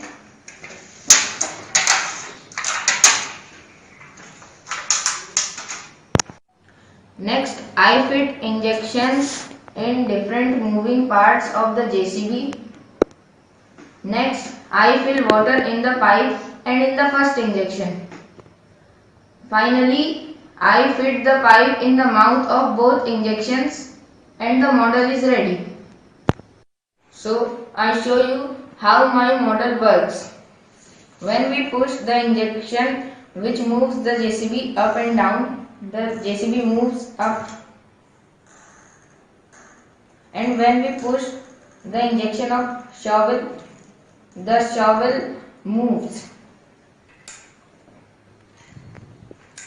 And when we pull the injection which moves the JCB left and right, the JCB moves left and right.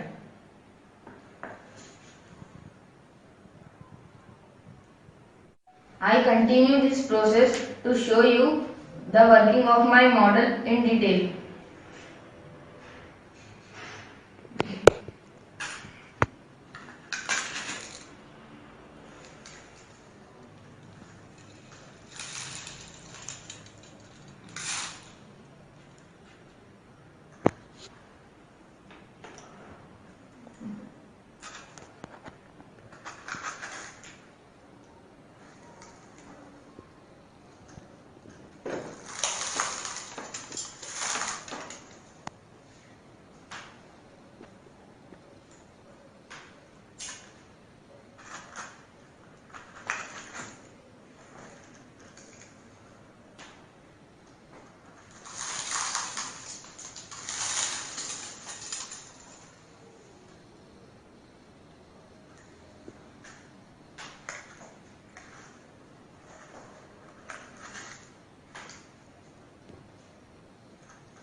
Based on how hydraulic force work, my conclusion was when we push the first injection, the air pressure in the first injection is higher than the second injection.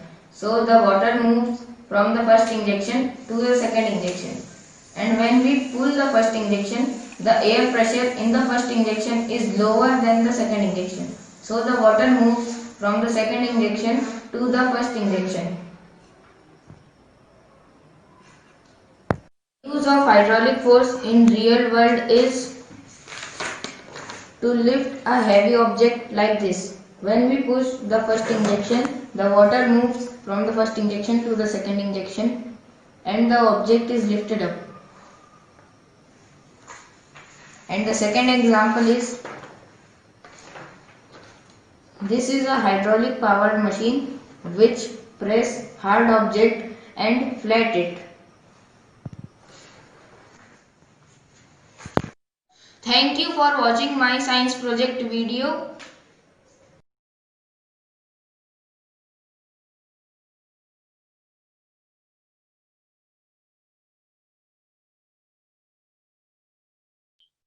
Hi, Akshat. Very warm welcome. That was a wonderful presentation. I'm really excited what the judges are going to ask you now. So, Purvi, your question to Akshat. Yeah, hi Akshat. That was quite interesting to watch. My question to you is that in a hydraulic system, what energy is being converted to what energy? The movement of injections is converted into water energy. The movement of liquid and the liquid uh, flow from the pipe and the second injection move outwards. Thank you. Thank you, Akshat. Akshat, Ashna ma'am's question to you is, can you explain the meaning of hydraulic force in your own words? Hydraulic force is a force which works on the principle of air pressure and it gets energy from liquids. Okay, thank you, Akshat. Very well done. With that, we're moving forward to our next finalist project. We have with us Divya D'Souza from Surana Vidyalaya. We'll present her project video first and then ask her the questions. Hello everybody. Have you ever wondered why stars twinkle? The twinkling of stars is because of refraction of light. So what is refraction of light? Refraction of light means bending of light. Refraction of light happens when light travels from one medium to another. It happens because light travels in different speeds through different mediums. Light travels fastest through air, a little slower through water, and even slower through glass. Atmospheric refraction means the bending of light caused by the Earth's atmosphere. The Earth's atmosphere is changing continuously. When the light from a star travels through space towards us, the continuously changing Earth's atmosphere refracts or bends it in different directions and by different amounts every moment. When the atmosphere refracts more starlight towards us, the star appears bright.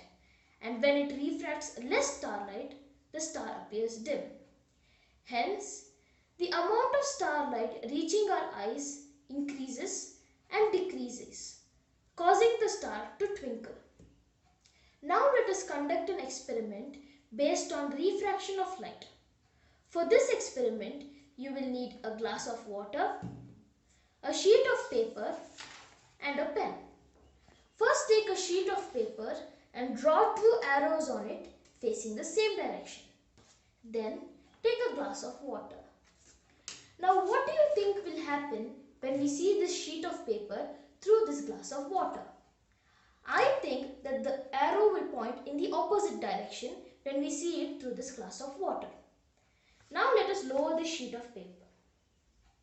Yes, I was right. As you can see, the arrow is pointing in the opposite direction. This is because of refraction of light. The light from the image travels through air, then it travels through the glass into the water, then it travels out of the glass into the air once again before it reached our eyes. As we have learnt, light refracts or bends when it travels through different mediums. Hence, the light bends once when it travels through the glass into the water, and it bends again when it travels out of the glass into the air. Hence, the light paths cross and the image appears to be flipped horizontally. Now let us conduct another experiment based on this phenomenon. For this experiment, you will need a glass of water and a pen. Now what do you think will happen when I dip this pen into this glass of water? I think that the pen will appear to be bent at the interface of water. Let us see if I am right. Now dip the pen into the glass of water. As you can see, the pen appears to be bent at the interface of the water. The light from the air travels through the air and hits the pen, then it enters into the water. As we have learnt, light travels in different speeds through different mediums, and it refracts when it travels from one medium to another. Hence, the light enters into the water and travels in a different speed, and hence it refracts. This is why the pen appears to be bent at the interface of the water. Now let us talk about some other examples for refraction of light. Refraction of light is the phenomenon which makes image formation possible by the eye as well as by cameras and other systems of lenses. Now let us talk about how refraction takes place in the eye. Most of the refraction takes place in the first surface of the eye. This is because the transition from the air to the cornea is the largest change of index of refraction that the light undergoes. About 80% of the refraction takes place in the cornea and 20% takes place in crystalline lenses. Common eye defects are called refraction errors and can be fixed easily using simple compensating lenses. Now let us conclude what we have learned today. We have learned that refraction is a process where light bends, and it happens when light travels from one medium to another. This is because light travels in different speeds through different mediums. Thank you. Thank you, Divya. That was a wonderful presentation. Now the judges will ask you the question. Please unmute yourself and answer. Purvi, your question to Divya. Yeah, very well explained, Divya, almost like my teacher. I have a question for you, Divya. Does a plane mirror surface refract light? We can say that the plane mirror surface reflects the light, but refraction occurs when light travels from like one medium to another. So we can say it happens when light travels through air, through the solid. But when we see a reflection in the mirror, it is actually a reflection, not the reflection. So I would say it will happen inside the mirror, but that is not what causes our image to appear on the mirror. Okay, so are you saying it does happen? Yes, ma'am. Refraction of light occurs when light travels through one medium. So let us say it is the air, and then it occurs when light travels through a transparent solid. So if the mirror is using any transparent like a glass, then refraction of light will occur even in the mirror. Thank you. Ashna, would you like to ask your question? Sure. Divya, that was a wonderful experiment. My question to you is, what would the result of this experiment be if you would have used oil as a medium instead of water?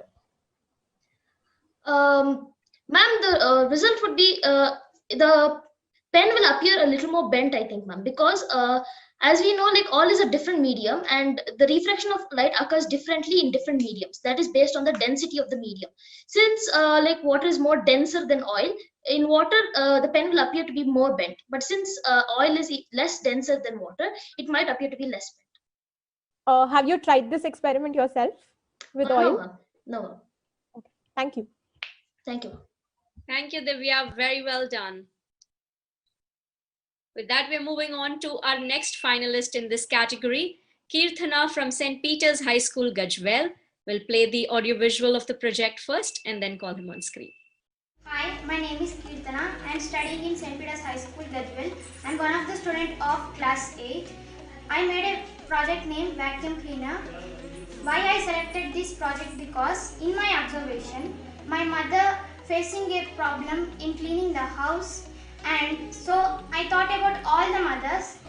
At that time, a question clicked into my mind, and the why can't I make a vacuum cleaner? This thought made me to create a vacuum cleaner by using waste materials. Actually, my question is that how does a homemade vacuum cleaner made with a low cost? And I predict that my homemade vacuum cleaner with a low cost also works similar to that of the electric vacuum cleaner. Now I am going to show the materials which I had used to make this vacuum cleaner. I used a battery and the wires and a switch and a DC motor and a fan and a bottle and a net kept inside and a chart, tapes, glue, suction pipe and a nozzle. Now I am going to say the procedure which I had used to make this. First, take a bottle and cut it into two parts, and take the bottom part of the bottle and makes hole in a series like this with the help of any hot-end needle, and take a fan and make a hole at the center and attach the DC motor to it with the help of M-seal. Now take the net and place it over the top portion and attach there with the help of tape. Now take the upper part of the bottle and remove the cap of it and insert this suction pipe into that, and with the help of any glue or tapes and the other end of the suction pipe place any nozzle with the help of tapes. Now attach the DC motor at the bottom in the bottle and take out the wires of the DC motor and connect the wires of the DC motor to the switch and the battery. Check your connection whether it is correct. Now attach these two parts of the bottle together and start cleaning the dust. Now I am going to show the demo of cleaning.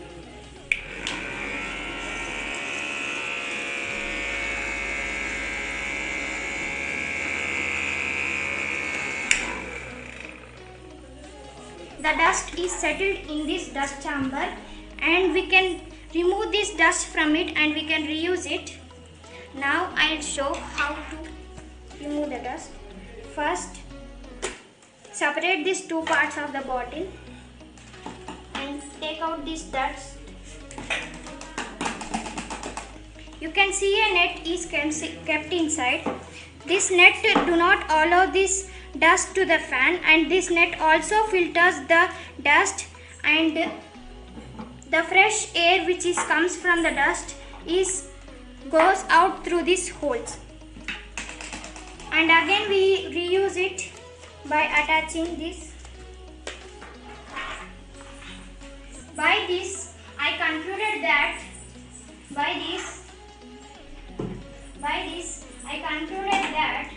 our vacuum cleaner helps in cleaning the house, and my success is turned out to be success. And this vacuum cleaner is a common household tool for cleaning the house, and it also helps in the cleaning. It completes our work in a shorter period of time, and it saves our time for our busy lives. But the connections of the vacuum cleaner to the world is vacuum cleaner is a tool which is used in industries, factories, shopping malls, etc. and also used in hospitals. And this vacuum cleaner is very useful in the houses. My homemade vacuum cleaner is very useful for the mothers and others in the houses. In this pandemic time, we should keep our house clean and hygiene. By using this vacuum cleaner, we can keep our houses neat and clean, and we can be hygiene. It removes the dust from the sofas like papers, dust particles, etc. And I am grateful to your patience towards my explanation of project. Thank you. Thank you, Kirtana. That was a wonderful presentation. And now the judges will ask you the questions. Please unmute yourself and answer. Judges, your questions for Kirtana. Ashna, why don't you ask first? Sure. So, Kirtana, your vacuum cleaner helped in cleaning solid waste, is what I saw. Can the vacuum cleaner help in cleaning liquid waste, and why? It can't help in liquid, ma'am. Okay, can you tell me the reasons why it can't help us in cleaning liquid waste? But it dries the liquid fast, ma'am. It can't suck the liquid, but it dries. Okay. Thank you, Kirtana. Hi, Kirtana. I had a simple question for you. Can you tell me why it is called a vacuum cleaner? Because it sucks the dust easily. Vacuum in the sense there is no there is no air in the vacuum, and it also sucks without the air easily, so it called vacuum cleaner. Thank you. Thank you, Kirtana. Very well done. With that, we'll quickly move on to our next finalist, which is Sanjeevan S. from Elite Matriculation Higher Secondary School. We will showcase the audiovisual first. Let's have the AV. Hello, I am Sanjeevan of grade 6 from Elite Matriculation Higher Secondary School. I am very glad to present my project on this National Science Championship contest. My project is based on topic force. More specifically, it's about Newton's third law of motion with respect to the applied force.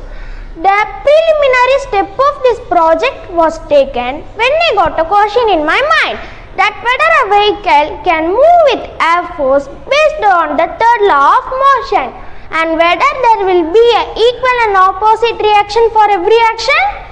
I believe that the pressure exerted by air force will experience an opposite reaction of motion. Now I am going to explain the procedures to complete this experiment. Firstly, I take a water bottle as the cause body with fixed wheels using bottle caps.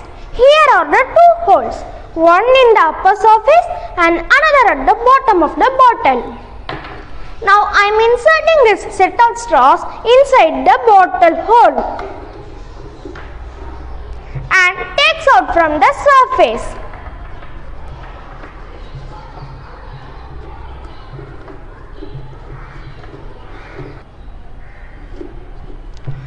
And fix balloon in one end of straw and fill air into balloon by blowing air in another end like this.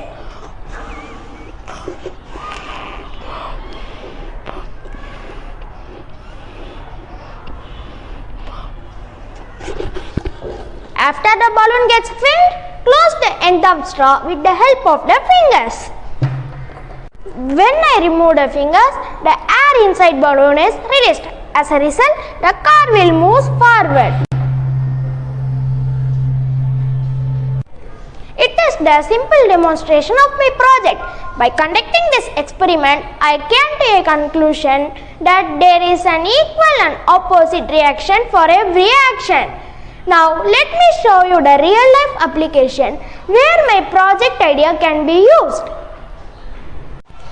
This is the model diagram of the hydrogen car, where this principle can be used in future. I have an idea of introducing air tank filled with hydrogen gas instead of petrol or diesel. We can use this air tank to fill the gas, followed by the air compressor, which will release the air with required pressure. We can attach an air pressure valve to control the flows of gas. There will also be a cooler to cool down this system. So this is the overall ideas for this hydrogen car. Let us discuss about the advantages of this application.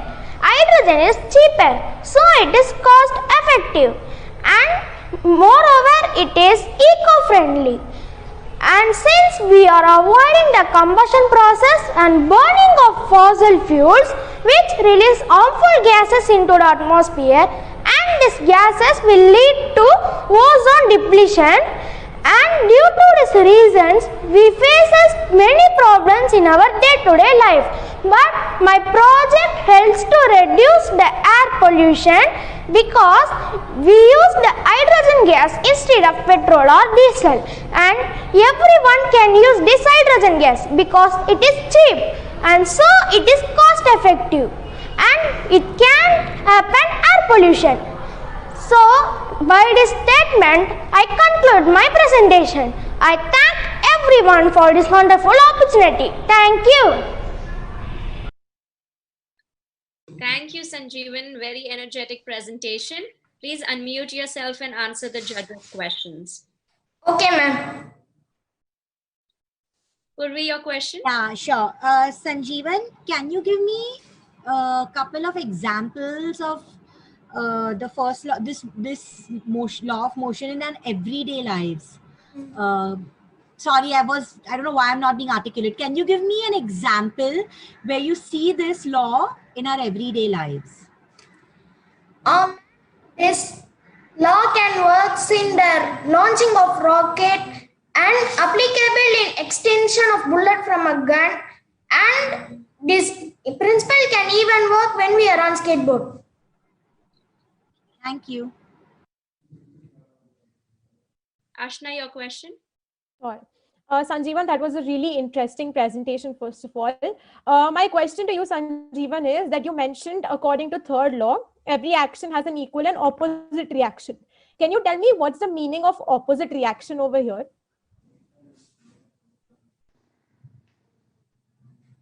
Ma'am, the meaning of opposite reaction is when there is an action, there will be an equal and opposite reaction, ma'am. Okay, thank you, Sanjeevan. Thank you, ma'am. Thank you, Sanjeevan. Very well done. All the best. With this, students, judges, thank you so much. Before I let you go, judges, I would like to ask your comments for these two rounds, the science project round for classes 3 to 5 and classes 6 to 8. How has this experience been? How are you guys feeling about the students' projects?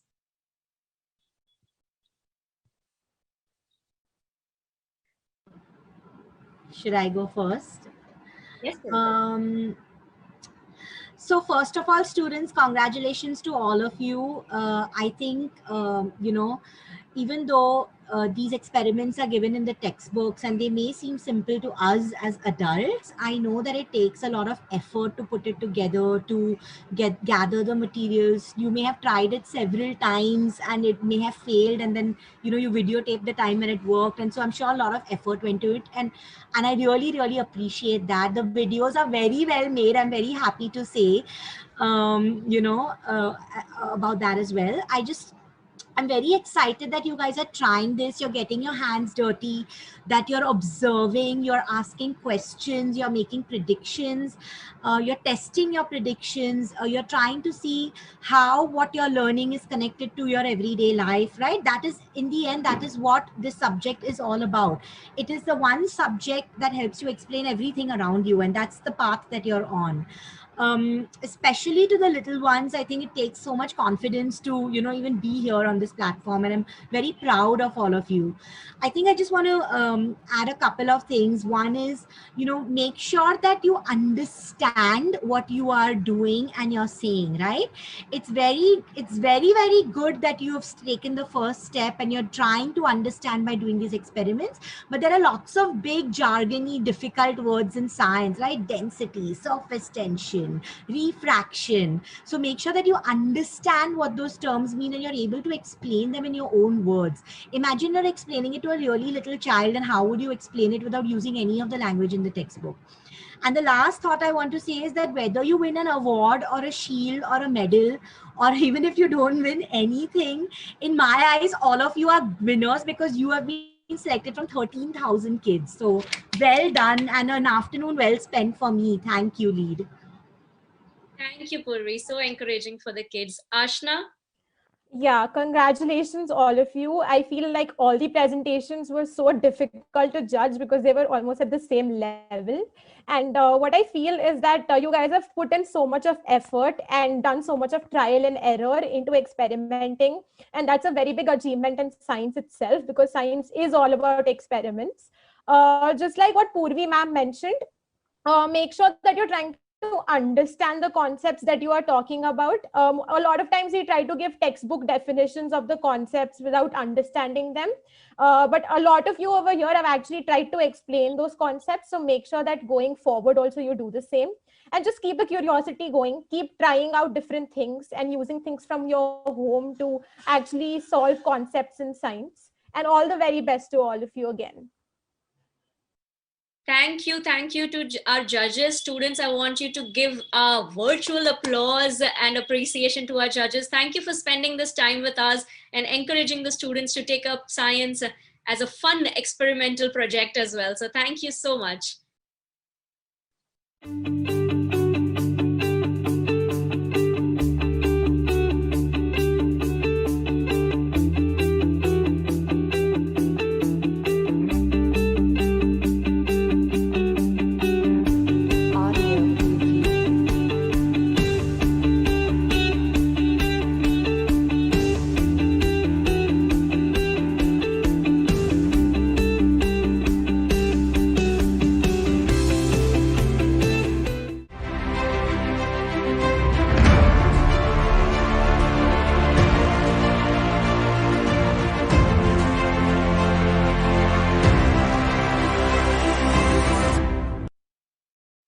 What a day we've had.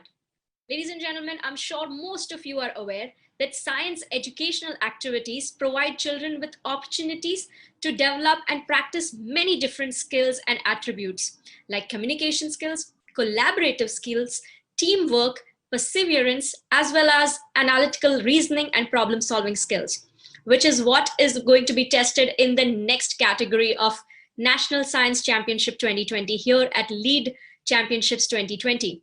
Moving forward is our last category, which is Science B. I'm going to explain what all rounds and how we're going to play this Science B. So students, please listen in carefully. Round 1 is going to be multiple choice round. We will ask each team 4 questions. On correct answer, you get 10 points, but there will be no deduction of points in case you give a wrong answer. Our round 2 is going to be Jeopardy, where only 5 teams will move forward. So each round will eliminate the lowest scoring team out of the next round. So 5 teams here will play, where participants can choose from a given list of topics. 3 questions will be asked from the chosen topic. Now remember, once the topic is taken by the other team, you cannot choose the same topic. On giving the correct answer, you get 20 points for each correct answer, but no points will be deducted in case of wrong answer. Next round is round 3, which is rapid fire round, where 4 teams will move forward. The team with the highest score will always go first. Here in the rapid fire round, we will ask you up to 7 questions in 90 seconds. Each correct answer will give you 40 points. Again, no points will be deducted in giving wrong answers, so make sure you give quick answers here. Moving forward will be the last round, the final round, which is called risk and reward. Only 3 teams will move forward in this round. Once again, here there is a twist. The team with the lowest score will go first here. Now, as you all know, this is a tricky round, so be sure that you listen in carefully. The participants, each team can choose 2 categories from multiple point categories, which is 20, 40, 80, 60, 80, 100 points. Higher the points, higher the difficulty level. You can choose any 2 from the point categories, and I will ask you 1 question from that difficulty level. So you're going to get 2 chances, 2 questions for 2 point categories. On giving the correct answer, the chosen points will be awarded to the team. So if you've chosen an 80-point question, you get 80 points if you get the right answer. But here, the risk is that if you give a wrong answer, 50% of that value of the points will be deducted from your score. So for an 80-pointer question, 40 points will be deducted if you give the wrong answer. So be careful here. Now, I would like to introduce the teams of Science B that have reached the National Science Finale. So here it is, Team 1. We have Rupa Harini, Hariram and Aditi from Thangam Mount Littera Z School. We also have as our finalists Soumya, Hamza and Arfan from Candor Shrine I Senior Secondary School. Team 3, we have Siddhansh, Shubhra and Shaurya from Jadhav Lead School, Karmala. Our next finalist is Team 4, Palak, Prutha and Arush from Golden Jubilee School. Team 5, we have Dhriti, Arshia and Arnav from Vedanta International School. And finally, Team 6, our finalists Sarthak, Bhavika and Kenisha from JRD Academy. Firstly, I want to congratulate all 6 teams, all the students in the teams here. You have done amazingly well. Out of so many students, you are the one who has reached the finale. So all the very best, and I hope you do well. So making way for the National Science Championship finale for round 1, I'm going to call in our team 1, which is Thangam Mount Littera Z School.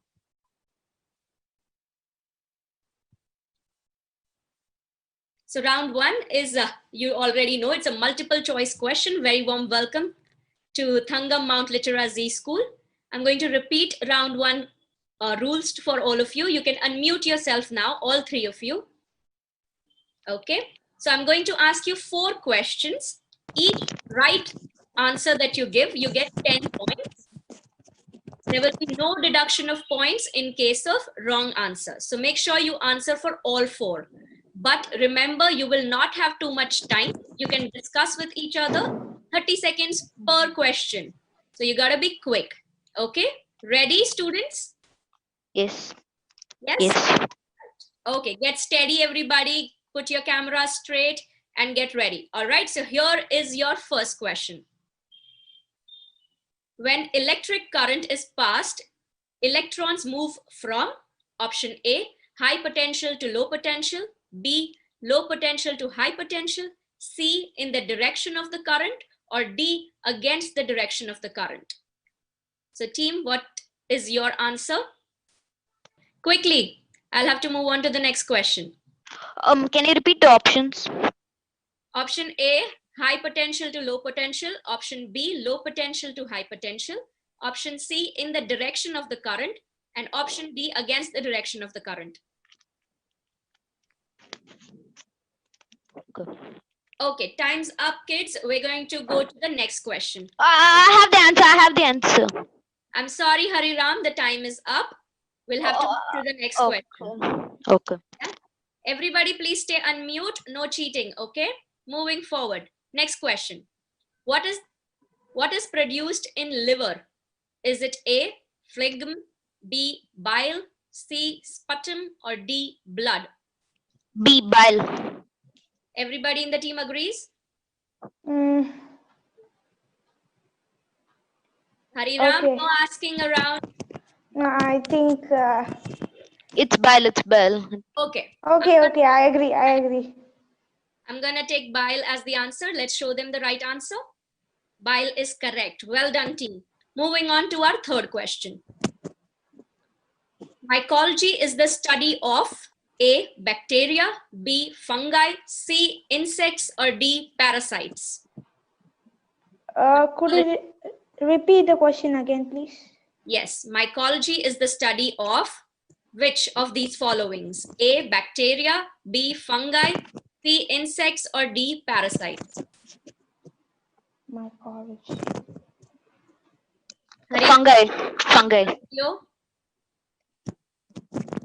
Mycology is the study of fungi. Okay, the team agrees? Yeah, okay, I agree. All right, so we'll go with fungi. Let's show the right answer. Fungi is correct. Well done, team. Moving to the fourth question. Nobody switches off their video or mic here, okay? This fourth question here. Yes. In what state of matter are the particles the farthest apart? A, solid, B, liquid, C, gas, or D, plasma? Ma'am, can you repeat the question?